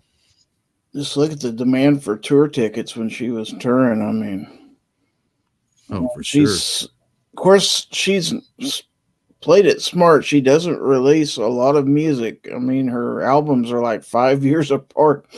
Mm-hmm. So she hadn't got a lot of stuff out there, but boy, yeah, her stuff is good. And definitely, you can tell it's heartfelt pretty much. It's not crap. So the top 5, according to Billboard, now this is artist of the last decade with number of weeks at number 1. Okay. So if you want to go this way, you're kind of doing cumulative weeks by artist with number 1 hits. Number 5 is Katy Perry. No, I'm sorry, is Adele. Adele spent 24 weeks at number 1. 10 weeks with Hello, 2 with Set Fire to the Rain, 5 with Someone Like You, and 7 with Rolling in the Deep. I didn't realize that Hello was number 1 for 10 weeks. That's crazy. I didn't either. That's crazy. Number 4 with 26 weeks is Katy Perry.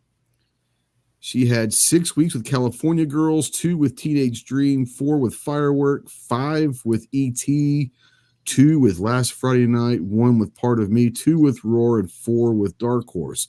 26 weeks at number 1 for Katy Perry. Number 3 on the list is Bruno Mars with 32 weeks. He had a bunch of hits. Yeah. This one I'd forgotten about. She had a huge decade. At number 2 with 41 weeks is Rihanna. Mm-hmm. I totally forgot about, but yeah, Rihanna had a huge decade as well. I mean, hers kind of started maybe a little bit before the 2010s, but she basically took off with, I think Umbrella probably came out in before 2010, but most of her stuff when she hit Love the Way You Lie with Eminem, when she hit that, and We Found Love was huge. So yeah, Rihanna's number 2 with 41 weeks, and number 1 at 49 weeks. Anyone have a guess? Bieber? God, no, thank goodness. Drake. It's another Canadian. His name is Drake. Yeah, Drake had 49 weeks. I don't even know who that is. He's a rapper from Toronto. Okay, that sounds legit. Mm-hmm. It's a name like that. He's got to be a rapper, right? Yeah. I'm trying to bust a cap. Hey, huh? Gonna bust a cap, eh? Hey, don't get me started on that. I just watched the first few episodes of the latest season of Letterkenny, and fucking I love that show. It is the greatest. If you guys haven't checked out Letterkenny, it is. Now, Rich says he's not listening to this crap at Ghosts. I don't listen to this shit. I'm going off of the list. Just because I know it, I don't know it. I'm reading. I don't listen to any of that crap. That's a solid list. I don't know who Drake is. I can't speak for that, but the top 4 there is solid. You can probably put those anywhere in there. And I had totally forgot about Rihanna and Adele. Yeah, I've listened to some Rihanna, obviously some Katy Perry, Bruno Mars. I couldn't name you a song. I probably listened to some, and then what was the other one? Marry You, man, Marry You. So you had Adele, Katy Perry, Rihanna, and Bruno Mars. Yeah. Adele was the chick that was married to the dude from Saturday Night Live or whatever, right? Huh? I don't know. She sang Rolling in the Deep and Hello is all I know. I said she was married to the dude from the little squirmy dude from Saturday Night Live, I thought. No, Pete. No, that was Pete. What's his name? Yeah. Singer married to Pete. SNL. Yeah, I don't remember his last name. Ariana Grande. Oh, Ariana Grande is who. Okay. Now that girl has a talented voice. I'll give her that, but I don't like her music. I'm surprised Taylor Swift wasn't on there, in all honesty. And I'm not a Taylor Swift fan, but I'm surprised she's not. Mm-hmm. I'm surprised too, but I think that when she decided to move away from country and go pop, I think that she lost a little bit there, but she's also not like 18, 19 anymore. She's like 24, 25. And I don't think that the 14-year-old now are still listening to her, you know? Well, and she went from a big fish in a small pond to a small fish in a big pond when she did that. That's right. Yeah. All right, let's go to movies. Best movies of the 2010s. Of the 2010s. Not the 90s. Still Die Hard. I'm still watching the 80s. That was the 80s. Okay. Gary, let's start with you. Best movie in your eyes, best movies of the 2010s, last decade. I've probably seen maybe 3 or 4, so I'm not sure I've even got a dog in the hunt here, so to speak. All right. Well, do you have one that, I mean, of the 3 or 4, did you have one that you really liked, or were they all crappy? Oh, what was that one with George Clooney? And it was in space. It was in space with Sandra Bullock. Yeah, it must have been a good one because I've never heard of it. I know. Gravity? Yeah, I think so. That's a pretty cool movie.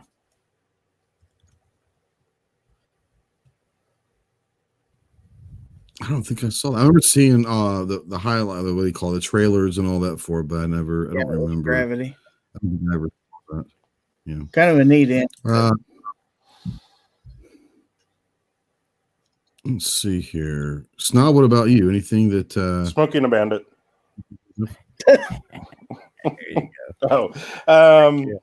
How about Gran Torino? That's the best one I got. That's about the only movie I went to see in the last 10 years. When did that come out? In 20, Probably 11. 2010. I can't remember. Release date 2008. Was that long ago? Oh, I got to pick another movie. Believe that, but yeah, that's a hell of a movie. Dang it. That's about the last movie I went to see in theaters. Like, other than like kids' movies, like the Lego movie. Right. Clover, what about you?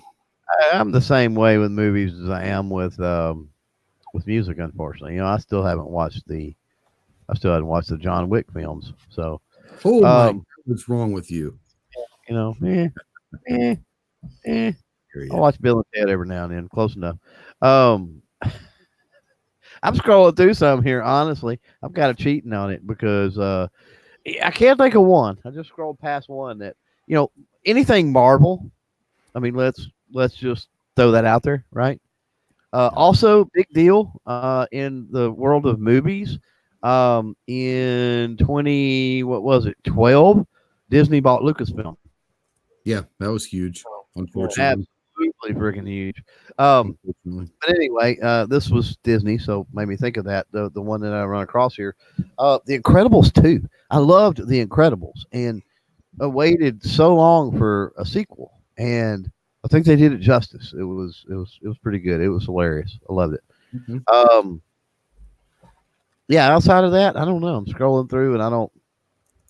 I've got several that would make my list. I would say the John Wick series. Love the John Wick. I'm not saying they're great movies. I thoroughly enjoyed them. Mm-hmm. I would say that 2 of the Purge movies were pretty damn good. 2.5 were pretty damn good. But I would say, as far as Marvel, I would say Thor Ragnarok. If I could just choose one, Thor Ragnarok to me was my favorite Marvel movie. It just was great, but it was hilarious. Yep. There was a comedic side to it, but I thought Thor Ragnarok was great. I never watched it until about 3 or 4 months, maybe 6 months ago. And I didn't understand what everyone was big on it, but Guardians of the Galaxy, the original one, I've watched both of them since, but Guardians of the Galaxy was pretty damn funny. The Jurassic Park movies were good, but I'm a Jurassic Park kind of a geek. But there were some good movies. The problem with movies is if you go like look online and ask for the best movies, even at the Oscars and all that, like the most obscure, weird ass movies are what they consider to be the best ones. Sure. For me, I don't necessarily, I want to be entertained. I want to laugh or I want to see action. I'm not there for these international tearjerkers. That doesn't do shit for me. So going online and saying, hey, what are the top 10 movies of the 2010s? I don't want to look at their list because they're movies I've never heard of, and I don't particularly care for any of them. Well, I just did that and I couldn't find anything I'd saw. I scrolled through a top 200 in Rotten Tomatoes, so that's where I went kind of refresh and see, right? So a few that come to mind, obviously, like I said, you take Marvel movies, and I think Thor Ragnarok may be my favorite as well. Wonder Woman, I think Wonder Woman was it's good. It's good. Yeah, people get mixed feelings on this one, and I'm not a huge Matt Damon fan because I think he's like a douchebag. Oh, please tell me what you're going to say. But here's the thing with there's several Matt Damon films that I like. The Martian, was that one of them? And The Martian is the one I'm talking about. Yeah, I actually enjoyed that movie. I did too. But my thing with, I'm one of those that I can compartmentalize and enjoy somebody's work and hate their guts as an individual, right? Mm-hmm. Another one that I run through here on the list, and I'm going to give homework to people out there because this movie is not, I don't think it's the greatest movie if you watch it by itself. But I watched this movie and I thought, that was interesting. And then I run across a YouTube video that paralleled this movie with another movie, and it said, hey, go back, watch movie A, and then watch this one again. And and look at the similarities and everything else. And it was really weird when I did that, right? And that was the movie Snowpiercer. I don't know if everybody's ever seen that. I've never even heard of it. Snowpiercer. I've never heard of it. I actually saw it on this IMDb list, but I've never heard of it. It's got Chris Evans, which is Captain America, right? It's got Chris Evans in it. He's the only thing I think. Him and John Hurt, and then who is I'm trying to think of the guy, the actor. Dang it, he's been in a lot of stuff. And I can't think of his name. He was in like The Rock. He's been not Sean Connery. Who? Ed Harris. Ed Harris. Yes. It's got Ed Harris. Anyway, so what the premise of this is this basically it's an apocalypse, right? And so it's the end of the world. It's like nuclear winter everywhere. But before that happened, this like really eccentric billionaire, trillionaire, whatever, builds a big, huge train. And this train is the size of a city, like in length, right? Okay. And it's on a track that basically circles the globe constantly. It's got like a perpetual engine, and it circles the globe constantly because, it's nuclear winter. Nobody can do anything, right? So the train is like all self-contained, and there's a hierarchy amongst the train and all this. It's really weird.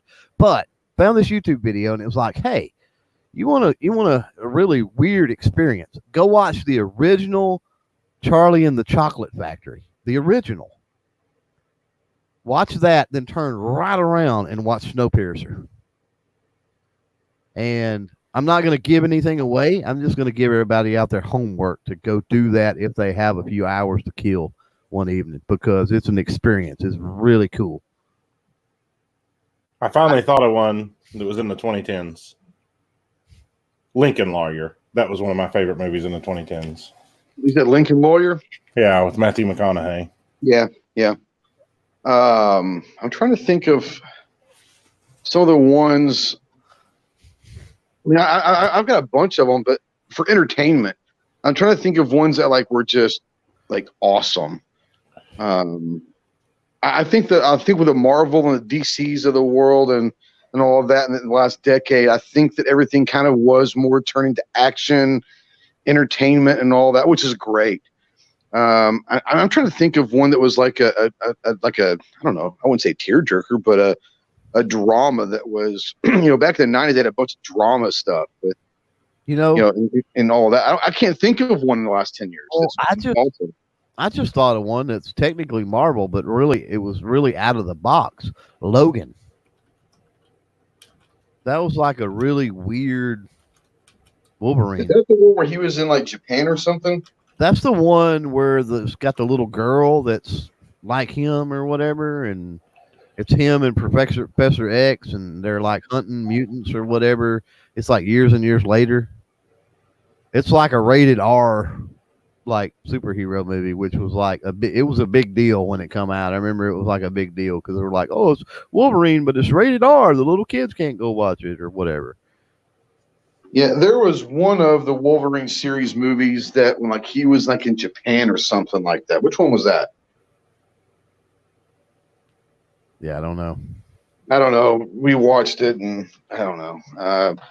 The Godzilla movies that have come out, I've enjoyed those. Pacific Rim, I'm not sure when the original Pacific Rim came out, but it might have been in the last 10 years. That was entertaining. That was kind of outside the box thinking.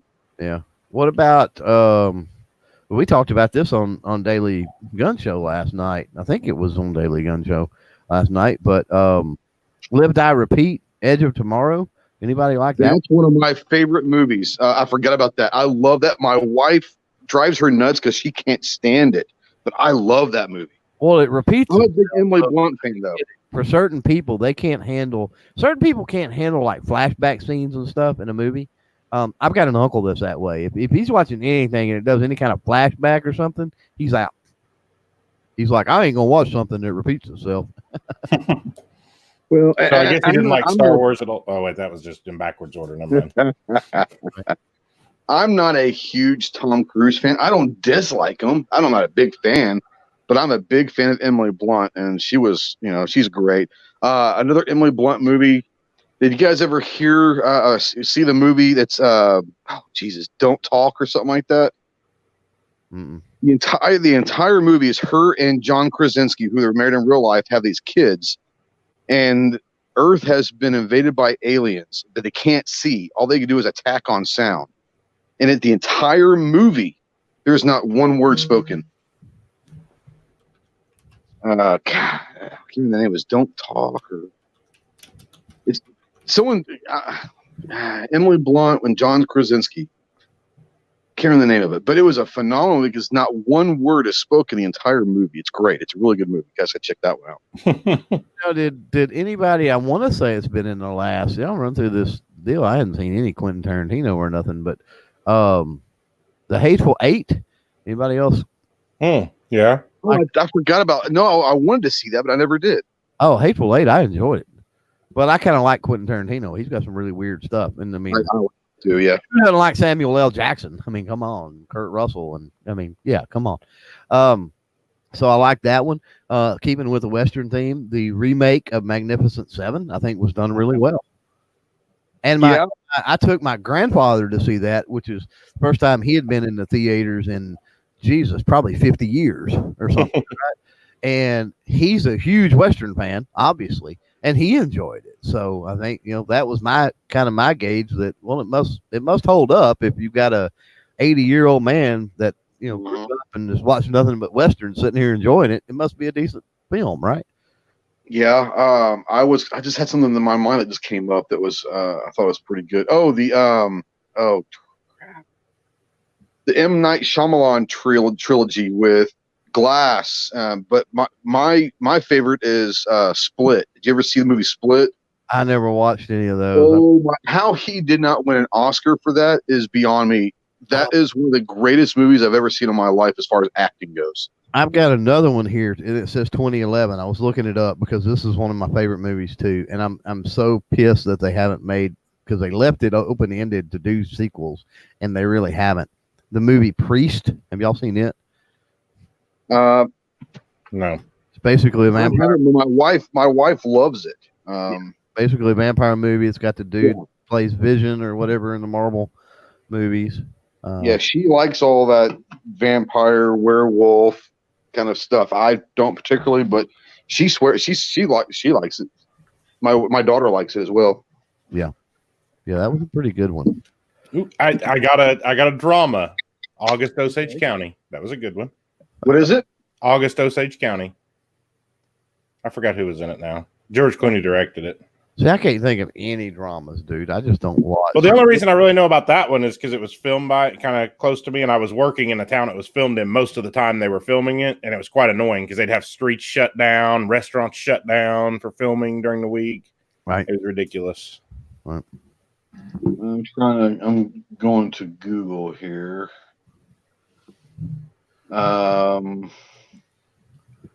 G Webb says Clover's a 16-year-old, Snob is a 60-year-old.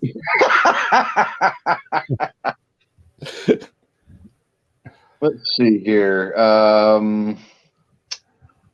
Yeah, I just there were some good movies, but I think that the 2010s was kind of an action, kind of an action decade, which is great. 'Cause I love action stuff. I'd say a good movie, and some people won't like because of the music. But I thought that the job they did with Straight Outta Compton, that was a phenomenal movie. If you guys like NWA, yeah, that was good. That was a great movie. Did anybody else like Baby Driver at all? I never saw it. Okay. I thought I remember the name of it. Who was in that? I don't remember none of the actors except for the is it Kevin? Somebody help me out that's seen it out there in the chat, maybe or on the deal. Is that Kevin Spacey? Kevin Spacey, the dude that got all in trouble for stuff he did. Yeah. You wasn't he in the Me Too thing? Yeah, something like that. I think that was Kevin. Yeah, I think it's Kevin Spacey that's in it. The sad thing is that Kevin Spacey was one of my favorite actors for a long time. I thought he was a phenomenal actor. The kid, Baby, or Baby Driver or whatever. I don't know him or recognize him, and I didn't recognize any of the other people in it. But I thought it was a pretty good movie. I avoided it for a long time. Because it was just weird. I was like, Baby Driver, and it's got some kid that drives a getaway car, and I was like, and I got roped into like the first maybe 15 minutes of it because of the way my media center revolves movies. And I was sitting there, and I ended up watching the whole thing, and I was like, hey, that wasn't bad. Now, Jacob out there says Saving Private Ryan. I don't think that was a 2010s, but if it is, that was way older. That was way older, but that's one of the best movies of all time in my eyes. Now, what is the movie where the dude like climbed up the cliff and saved all the soldiers? Oh, Hacksaw Ridge. Hacksaw Ridge. That was a good movie. Yep, I forgot about that one. Yep. Was that? That was about 3 or 4 years ago. 16, probably. Yeah. That was a good. I forgot about that. That was a good movie for sure. As much as I hate to say it because I like the original tons better, but True Grit wasn't terrible. True Grit wasn't bad. Yeah, that wasn't bad. I'm not a huge Kurt Russell fan, but he did good. I mean, that was one of those where, once again, you're talking about some of these old classic westerns and all that are being remade and stuff. I was a little skeptical, and I actually waited till it came out on DVD to see it because I was like, I just don't want to be disappointed, But it wasn't bad. I've actually, I've watched it several times, so I guess I say I liked it because I have watched it several times. Do we want to get down the rabbit hole of best sports teams of 2010s? Well, we missed TV, and so I just want to say there'll be no argument on this, so I just want to put it out there for the record. Best TV series of all time, The Mandalorian. Mandalorian's good. And I haven't watched it yet. And season 2 scheduled for fall of 2020. Yep. Mandalorian's great. I would say there's a lot of people that will say that you've got, what was that one? Breaking Bad and the Saul, whatever it's called. Better Call Saul. I never watched any of those. I would say one of my favorites of the 2010s was, as far as series, was Sons of Anarchy. I love Sons of Anarchy. That was a great series, great show. I'm gonna say The Ranch. I couldn't handle it. I love that. It's just like my life, though. I am a huge. I mean, it plays on repeat in my house. That 70s show. 40% of the time, that 70s show. Yeah, I can almost quote every line from the show, right? Yeah, I'm the same way. And so having those actors, it's ingrained in my brain with those characters. I can't watch them in anything else. I just can't. Well, you've got that 70s show plus Sam Elliott. How can you go wrong? The cast. Well, Deborah Winger too. Deborah Winger, man. Oh, yeah. Gentlemen back in the day. Woo. Oh yeah. No, I don't dislike it, but I got maybe 4 or 5 episodes in, and then I was like, Well, see, my grandpa, everything me and my dad have done our whole lives, there's something wrong with it, just like Sam Elliott is. So it's just life. Everything we do on the farm, we didn't do it right. What about for those that watch Prime Video? One of my favorite newer series that's come out is Jack Ryan. I think they've done a phenomenal job with Jack Ryan series on Prime. Have you guys seen any of that? Mm-mm. John Krasinski plays Jack Ryan. You need to. The second there's 2 seasons already out, and John Krasinski plays Jack Ryan like when he's like in the timetable of Clancy's books. You know, the Hunt for Red October was the first one. This is prior to that. This is where he's meeting Greer for the first time, and he is the analyst of the CIA, and how he gets involved into clandestine stuff. So they've done a great job. I was a little skeptical. I do like John Krasinski, but I was a little skeptical when it first came out last year of John Krasinski as Jack Ryan, but he does a great job in the action stuff. So that's one of my favorite ones that is out now. For sure. Are you about to be back near your computer? Because somebody's having a stroke in the back room. What do you mean? G-Webs is back there saying something about infringing upon his movie choices. Yeah, I had a good smoke. All right, G, you're coming in. You're infringing on his movies. So, where is he? Oh, okay. I had to scroll down. I didn't even see it. I had to scroll down on this. My bad, G. That's the problem. Is I didn't scroll down to see that he was back there. How long have you been back there, G? Since the beginning of the show. Bullshit. All right, so catch up, and so you don't have a heart attack. Some movies that you like or dislike. Oh, I don't know. I just don't like Snowpiercer. I can't deal with the plot of that. Somehow a railroad track just never needs maintenance. That's ridiculous. And the whole plot of it, he said it's a big ass train. It's just a big train. The whole plot of it is that the front of the train is the rich people and the back of the train is the poor people. It's just basically communism. It's like here's another way to explain communism to people. Have you watched it? Have you watched it directly after Charlie and the Chocolate Factory? Of course not. No. Well, you're missing out. That's all I'm saying. Have you watched it on LSD? Well, that's true. But no, you don't actually have to do that, and it's a whole different experience if you do that. Watch Charlie and the Chocolate Factory, jump into that, and then look at parallels. I'll give the secret away. I don't mind. The theory behind this is spoiler alert. Ed Harris at the front of the train that owns the train is Charlie from the Chocolate Factory. And the cast, the kids and stuff are different people on the train and blah, blah, blah, blah, blah. And so watch one. Knowing that, watch one, pay attention, watch the other, pay attention, and it's a whole different experience. Yeah. There are a couple of TV shows that I brought out there.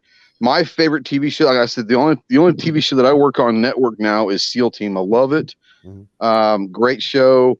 But NCIS is one of my favorite all-time shows. I want to say it started prior to 2010. I don't know. Maybe I'm wrong, but NCIS is a great show. Can someone look? I'm outside. Can someone look up for me for Band of Brothers, the HBO series? Was that prior to 2010? Because if that's a 2010, that might get my vote for the best series of the decade. Is Band of Brothers? That was phenomenal. Pretty sure it started before then, but I think so too. Yeah. But that's a great one. What about Gotham? Have you finished Gotham? I've only gotten about 4 episodes into the second season. I like it. I'm not gonna lie. I got into it, and then I realized that every season has like 20-something episodes. I don't have that kind of time to devote to it. Yeah, I did enjoy the first season though. Well, I've got a little known one, and some people out there may have seen this on. I don't know honestly what channel I was looking. Sci-Fi Channel is what this one come on. Of course, it's on Netflix. Is where I watched it, but it's Winona Earp. Anybody watched Winona Earp? Oh, my wife liked that a lot. That was I didn't ever watch it. I started, but I think it's a series, right? Yeah. Hold on. Yeah, I kind of liked it. She's, obviously the descendant of Wyatt Earp, and the people that he killed, I guess, with Peacemaker came back as basically demons or whatever. It's kind of a supernatural modern day. I'll tell you another one that was pretty good. Going back to movies, and a lot of people hated them, but I liked them. The Olympus Has Fallen, London Has Fallen, Angel Has Fallen, whatever. I was never I wasn't disliked them, but I was never a huge Gerard Butler fan. But I enjoy those movies. Another one series was Taken. I like the Taken movies. Those were good. Let's see here. Blacklist. Someone out there mentions Blacklist. I never really got into Blacklist. I like James Spader. I just never got into Blacklist. What about you guys? No, I never did.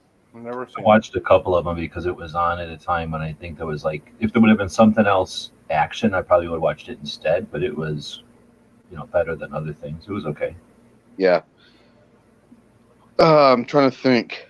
Going back into the chat. Any other TV shows? What's that? Yeah, nothing comes to mind. Yeah, I can't think of anything either. I'll tell you one I kind of got into and kind of liked for a little while, and then I guess it just got canceled or something. I'm trying to look it up. But it was Designated Survivor with Kiefer Sutherland, just on like network TV. Yeah, the first season I thought was the first season, and then I just think it just disappeared. I don't even remember it after that. But I really like Kiefer Sutherland in 24. So, back in the day. Yeah, I watched the first season. I enjoyed it, but I was like you. If it still was on after the first season, I didn't watch it. Well, the majority of the Big Bang series, it started before, but the majority of it. Bang Theory, that was good.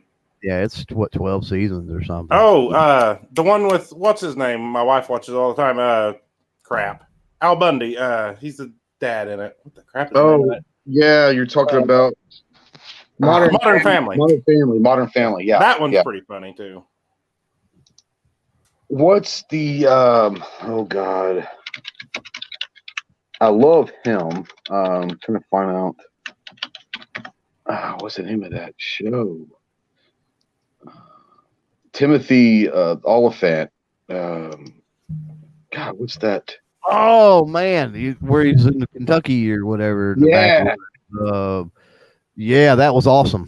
Was that 2010 Endeavor? I'm trying to go to find.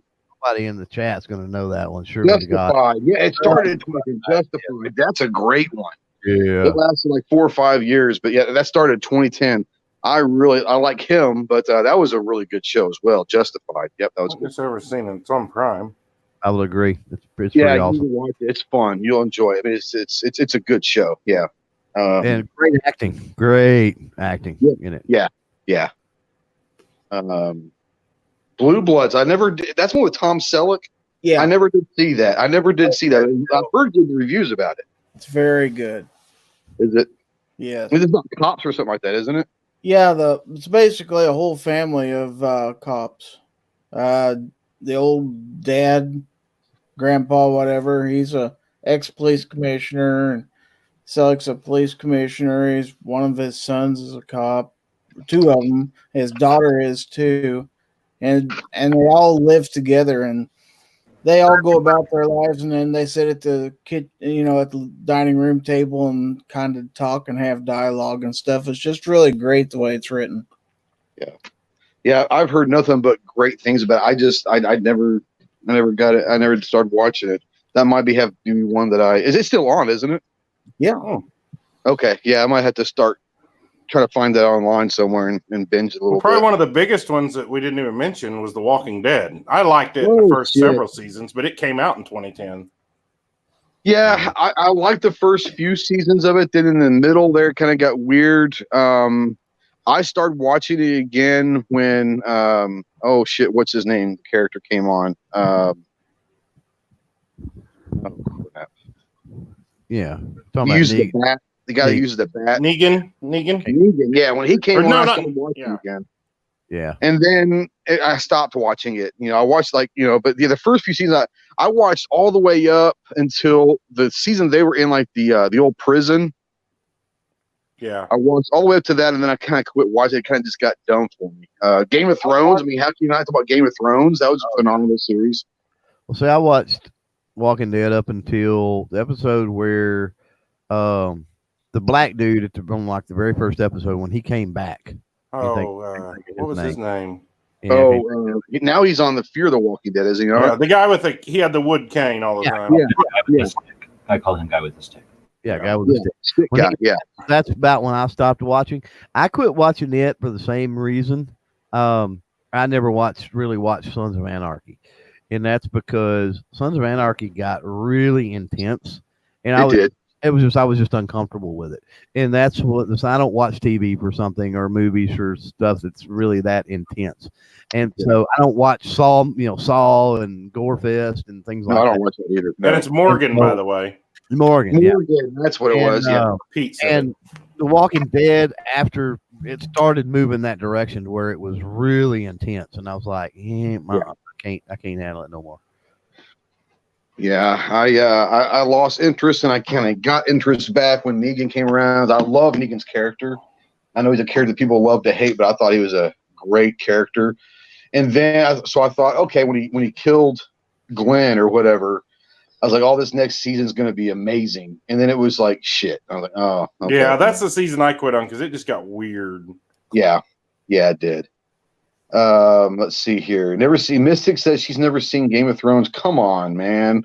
You got to let your wife watch Game of Thrones. I haven't either. I've never watched it, so. I watched about 15, 20 minutes maybe of one episode. Now, my wife's watched through quite a few episodes, but I couldn't get on board with it. There was too much. There was too much going on for me in Game of Thrones. It was just way too much. Yeah, too much swords and dragons. That's what there's too much. Well, there's too much story. It was like all the story bled over this, that, and the other. And if you missed the slightest little thing, I couldn't handle it. Yeah. Night Strike out there says Mad Men. I never watched Mad Men. It was a huge series, but I never watched it. Any guys watch Mad Men?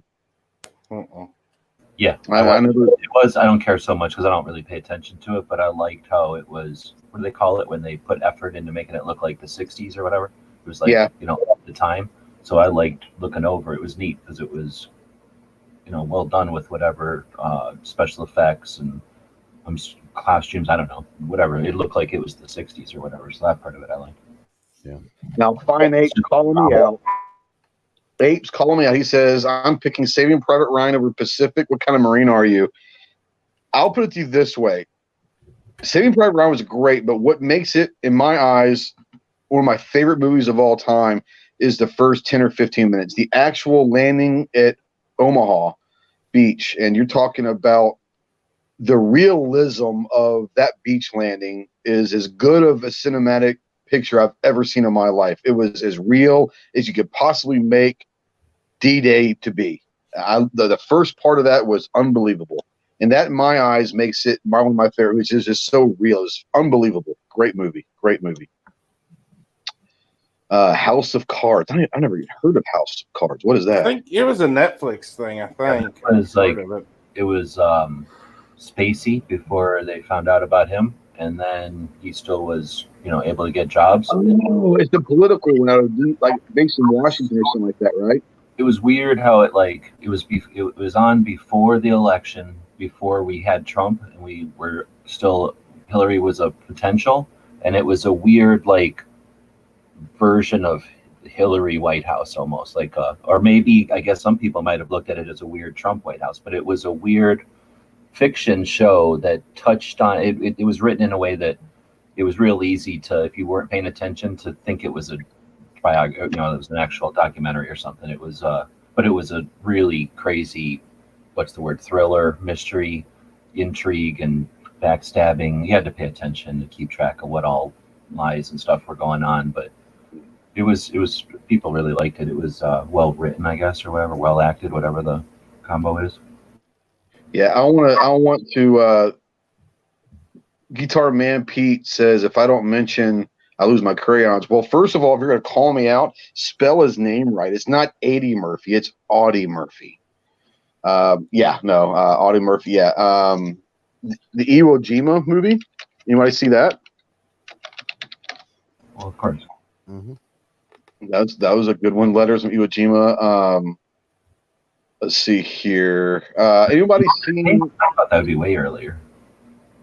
That's still since this decade. I don't know. I thought it was. Was it not? I knew it was Clint Eastwood. Oh no, I'm sorry. That was 2006. Okay, man, I didn't realize it'd been out that long. What about Midway? Anybody seen Midway lately? I just watched it the other day, actually, for some reason. I haven't seen it. Is it pretty good? Oh wait, no. Are you talking about the new Midway? Yeah, the new Midway.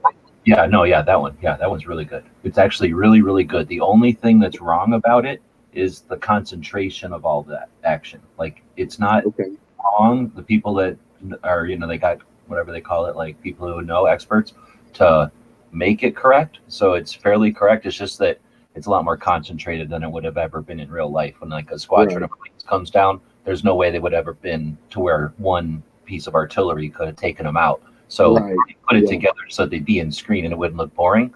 But as far as the rest of it, really, really, really good. Yeah, as much as you like Saving Private Ryan for that beginning scene of the D-Day, you're going to like it for the Midway. The Midway is however many years later. It's amazing. It is. If you get a chance to see Midway on a big screen, take the opportunity. On one of those giant screens, definitely. Yeah. Well, better than any space whatever fight that, Star Trek, Star Wars type of thing. Way better because it's World War II planes wailing on Japanese aircraft carriers and bomber or battleships. Yeah, Midway is obviously a historic battle of story, but yeah, I've heard also. I just haven't had a chance to go see it. I'll definitely, if I go find an IMAX, that'd probably be the best place to go see it, an IMAX. I bet that'd be awesome. Yeah, I would too. Maybe they'll have one in Vegas. They might. Vegas. Yeah, they might. Night Strike out there said, did I see Man in the High Castle? I started watching Man in the High Castle the first season. I thought was wonderful. But if you guys aren't, I don't know if you guys know about Man in the High Castle. It's a famous, book and all that, but it's about what if we lost World War II and the Japanese basically have control of half of America and the Nazis have control of the eastern half of America. And there's this resistance and rebellion underground and all that. It's a really good. Like I said, I saw the first season. It was really, really good. I haven't caught up to it, but I enjoyed the first season. Yeah, if you like old history in World War II, the concept of Man in the High Castle is a great concept. Yeah, I want to say. I know one that had. I'm sorry. Go ahead. I was just going to say I know one that hadn't been mentioned, and I haven't watched it, but I know it's huge among a lot of people, and that's Stranger Things. I never have seen it. I haven't either, but everybody raves about it. Yeah. I never did. I never have seen that. I want to say my wife has watched a little bit of it. She's, like I said, she's the sci-fi person in our family, and I'm not a big. I'm more action and all that, but she likes it, and I hear everybody else loves it. So I don't know. First season was. I mean, it's okay. It's like 5 out of 10 sci-fi. It's not the coolest, most interesting sci-fi story. It's just that they did a great job. And the actors were comfortable making it be the 80s or whatever, and that got everybody right in the feels. But after 2 more seasons of rubbing that same scratch, it ain't. The boring sci-fi comes through. It's just kind of it's not a awesome, well thought out sci-fi story. Yeah, I tell you a show that I enjoyed for a little while, and I think it was Clover that maybe got me onto. It's called Ozarks. And that's with Jason Bateman. Maybe when I'm in Clover, but someone got me onto that, and that was pretty good. You're just biased because you live in the Ozarks. I am, but it has really, you got to watch that. It's like a mandatory. Yeah. I enjoy, but I like Jason Bateman. I like the smart ass side of of what he does. So is it like the Arrested Development show? No, it's basically so Jason Bateman is he gets mixed up somehow with the mob, and he's basically a money launderer for the mafia, but he wants to get out. He wants out of it, and it's his story of trying to get away from the mob and them catching up with them and having to do these different tasks to get out of it and this, that, and the other. It's kind of a cool. But it's funny as well, so it's pretty good. What about Breaking Bad and the Saul one? Because that sounds like the Saul one almost. Yeah, kind of. Did anybody see the last month? And I know maybe Clover has And I thought if you've got 4.5 hours to watch it, it's a phenomenal movie. But oh shit, what's it called? It's about Hoffa and it's got Pacino and De Niro and what's that movie that just came out online? Clover. It's like 4.5 hours long. You told me, but I haven't watched it yet. I don't. Oh shit, what's it called? Oh crap! Let me get back to my computer. It's on. I don't want to say Netflix or Prime or something. And it's Pesci, Pacino, De Niro. Good Lord. Irishman. That's what it was. The Irishman. And so De Niro, and it's all about Hoffa and that crew. And so De Niro plays the Irishman, and he's actually worked, which is a kind of a strange twist because he's usually the boss, but Joe Pesci is like the boss. I think it's Pesci's greatest role ever, and I think Goodfellas was great, and I think all of that. This is Pesci's best role ever. De Niro probably has to win an Oscar for this, but Pacino plays Hoffa. And if you don't hate Al Pacino during this movie, then something's wrong. But Hoffa was that polarizing figure, and he played Hoffa to a T.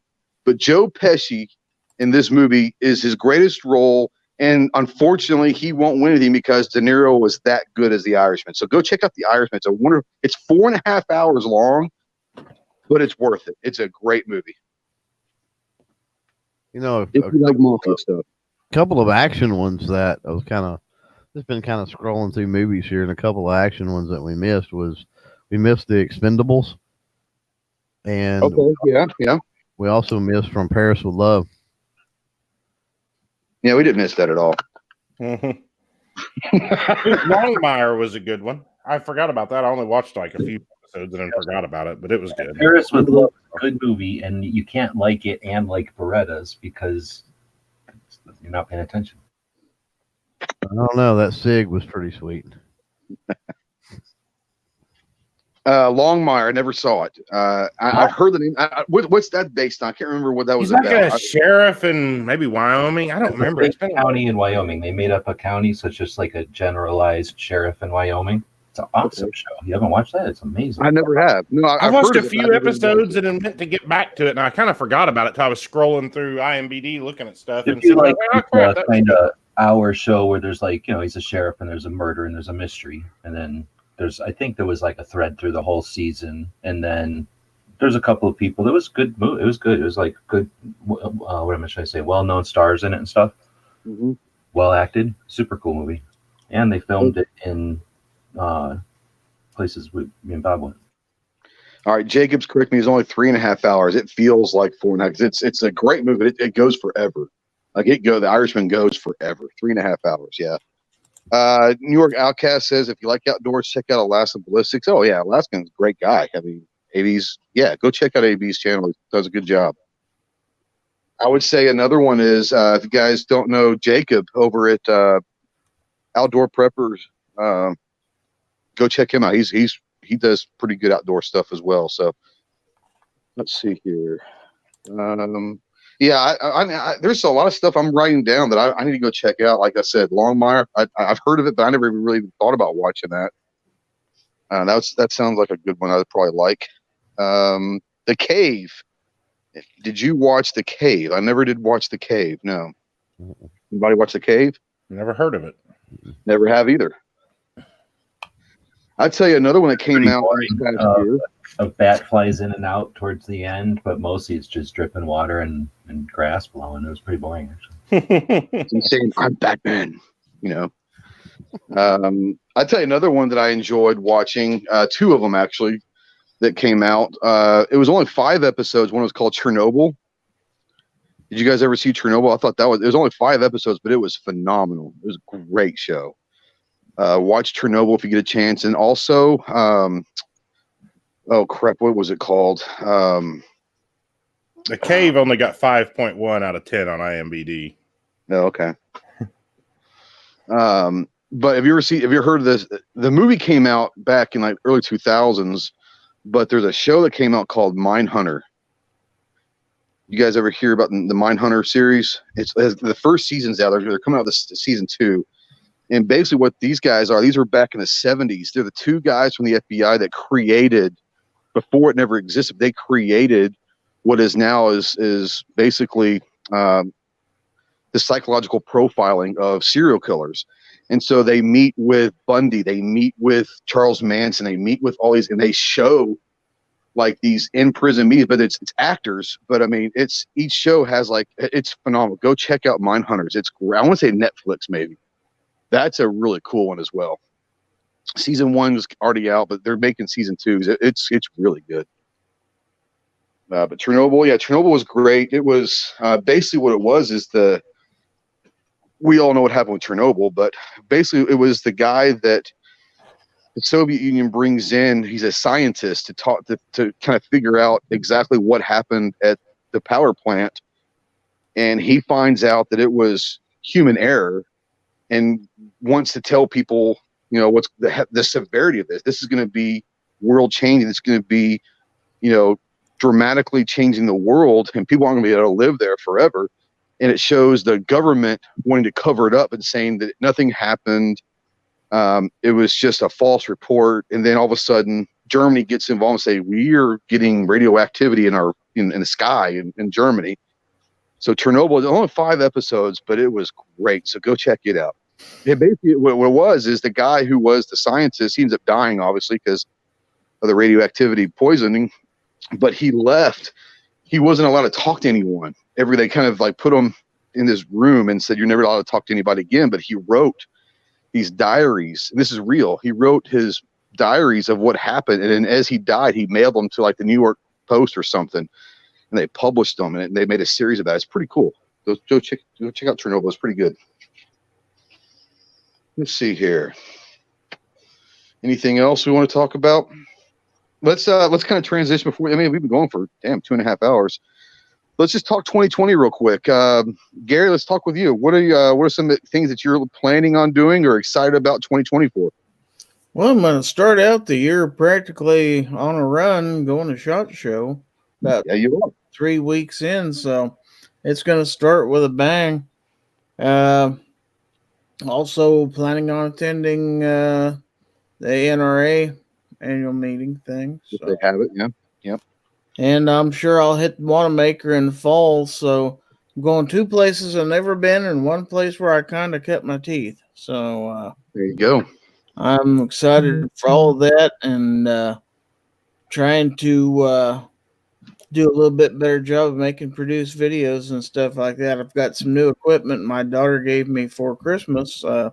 She got me some studio lighting and a green screen. So I guess I'm going to have to step up my game a little bit. So. Uh-oh. So we'll see what the old man can do. And I turn 60 this next year, too. Holy shit, you're old as hell. Yeah. We'll start calling him Grandpa Gary. Yeah. Grandpa Gizzard. Be 40 years in my workplace in February. So it's going to be a big year all the way around. Wow, that's awesome. Snob, what about you? You got any, we've probably done this before in other shows, but, what kind of some of the stuff you're excited about 2024?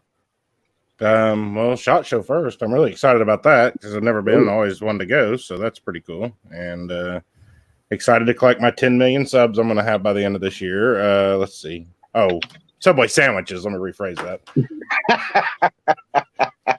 All meatballs, by the way. Just pretty good. I'm just excited, looking forward to see what happens 2020 and all that. Absolutely. G, what about you? You got any plans for 2020 that you want to talk about? Well, we got the play on 2020, right? So we'll be able to talk about how 2020 vision all year long and then 2020 hindsight after.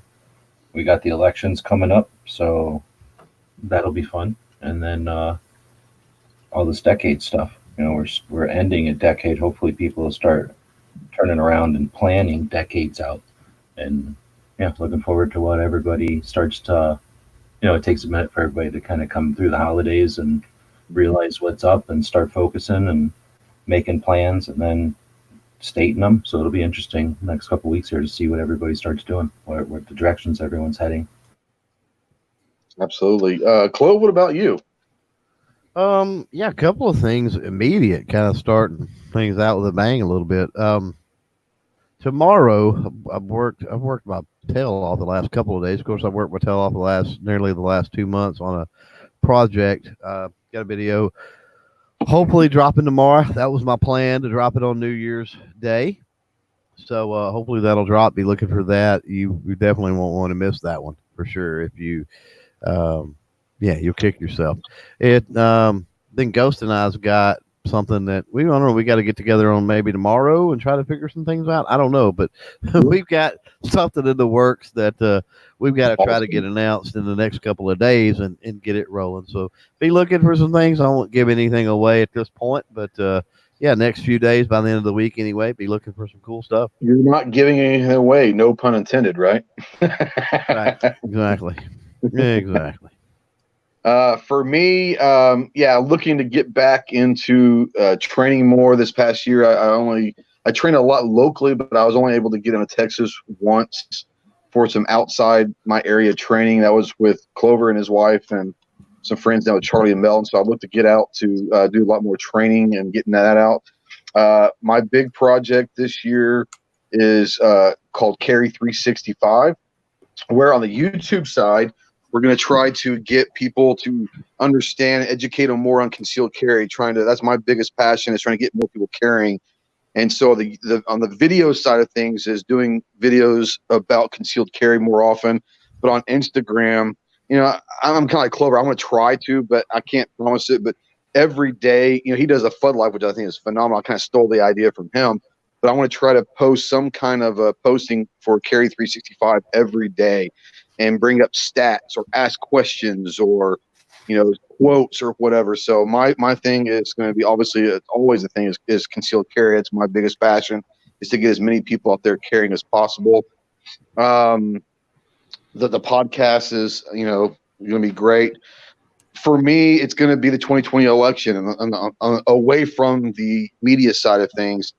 But I guess you were going to incorporate in the media. But the 2020 election, I think it's going to be interesting this year because, in essence, I think, and I don't know this, but I would imagine the way it's shaking out, it could be Trump versus Bloomberg. And this could be a really interesting dynamic coming down the next 11 months of what our lifestyle is. For the first time in a long time, yes, we've had a lot of candidates that the two-way is part of their platform and part of what they're running on. But before this year, the two-way was never one of the top 2 or 3 issues. It was maybe a top 10 issue with some of the candidates. But if Bloomberg gets the nomination on the Democratic side, the two-way is going to be at the forefront of his candidacy. And we've talked about this a lot. That's going to be important, but it's also going to trickle down to the state level and the local level. So the 2020 election is going to be an interesting thing to follow, because it is going to kind of shape what a two-way looks like. And it's not just the federal level. I think where most of the change is going to happen is at the state level.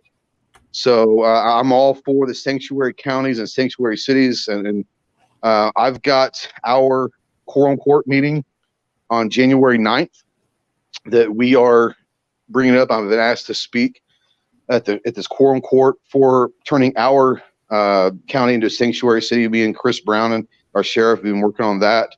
He's been doing most of the work, but he texted me today, said we got the date. It's January 9th. So if you're happen to be around listening, and you're in Cleveland County here in Arkansas, show up and let's have a good turnout. I don't think it's going to be a big problem. I think we're going to get it done, but we need to support. We need the sanctuaries. But I think that's a big thing. Keep your eye on Virginia. This could be, I mean, we didn't even talk about the Virginia thing, but this is going to, I think this is going to have ripples one way or the other. Is going to have ripples across the country. What do you guys think of what, not necessarily in Virginia, but with what's going to happen after whatever happens in Virginia? Nobody? I think so. Yeah, this is going to be big. So and I think it's a good kind of experiment to see how people are rising up and doing all of that. But yeah, be on the lookout for your politicians. And if you are a one issue voter and that issue is 2A, then go find someone who's running for alderman, sheriff, county judge, mayor, whatever, in the state level. Go find a candidate that lives up to your ideals and tell everyone about that. If you find someone who's anti-freedom, it's just as important to tell people bad, this guy's going to come after your freedoms and all that. So we want to make sure that we get the right people in office, especially the local and state level. But I mean, like I said, it could be interesting to see what happens if it is in fact Trump and Bloomberg, which I would imagine that Bloomberg's not going anywhere. So I would imagine that it's probably going to be a Trump versus Bloomberg in a primary, in a general election. So that'll be interesting to see. Let's see here. Obviously, SHOT Show coming up, NRAM. One of my goals this year is I'm going to try, and I can't guarantee it, I'm going to try for the first time to get to the USCCA show. That's something that I've been wanting to do the last few years. I'm looking forward to hopefully going to try to get to USCCA. I'm going to try to get to GRPC this year. Those are two of my big goals to get to places. Once again, work and all of that comes into play, but if I can, USCCA and GRPC are the two. Where is GRPC going to be next year, guys? Remember? Florida. Okay. Well, being in the middle of the country, it's not a terrible thing. And is it Orlando? I can't remember now. I want to say. I appreciate that you're willing to make the sacrifice for a Florida vacation in the winter. Yes. I will be willing to go to Disney World while I'm just kidding. But there are some actual flights that they've got these, like I think Allegiance Airline or Freedom Airlines. They do these sometimes like $50 flights from down to Orlando. So I might be able to catch one of those. Like I said, it all comes out with work schedule, but I would love to get a GRPC. I would love to get to USCCA. Anything you guys want to talk about before we get out of here? No? All right. Well, guys, Happy New Year. Thank you for all that you guys do here on the panel. Thank you for all the viewers out there, the people that watch, especially our patrons. Thank you so much to patrons for keeping the doors open. We, I don't even know how all of us in this room, I'm going to speak for everyone. Thank you from the bottom of our hearts. There are no words, but yeah, it's one of those things where you guys make it worthwhile. Go support these guys. Go watch their channels. If you can't monetarily support, hey, we get that. But I tell you what is great is a share. A share is as important as anything else out there. If you like what we're doing, share everybody's stuff to let everyone know. Hey, there's people out there that never heard of any of us. They might like our stuff. So if you like our stuff and you think other people will, share it. And I appreciate you guys. We will see you in 2020. Have a happy and safe new year. Let's see here. What? I don't know. Yeah, but thank you for. We still got 28. I mean, I almost feel guilty of getting off. We still have 28 people. I've got to get home. So I'm sure someone might. What's that? Just go out while you're on top, man. Going out on top. I'm sure someone might have one. G, are you going to have a DGS tonight to bring in the new year? Yep. Go check out. Are you going to start at the same time? 12 Eastern. Yep. All right. So 12 Eastern. Go check Daily Gun Show. I'll probably be on that because I'll be up and I'll jump in that one. But thanks for everything. Somebody's got an invite. I guess. Well, I'm assuming that I might get an invite. I may not, for all I know. Shit, He's probably going to say, all you guys that never come on during the week when it's not a special day, you ain't getting the invite to the special day show. That's right. So it's going to be Gary. It's going to be Cycle. It's going to be Dead Horse. Those are the ones because they're on all the time. So it was good to see Cycle up there. Cycle came out in the chat. So Bill, it's good seeing you, my friend. We'll see everybody in 2020. Take care. Be safe. Tell your family you love them. Give them a kiss and get out there and shoot. Semper Fi.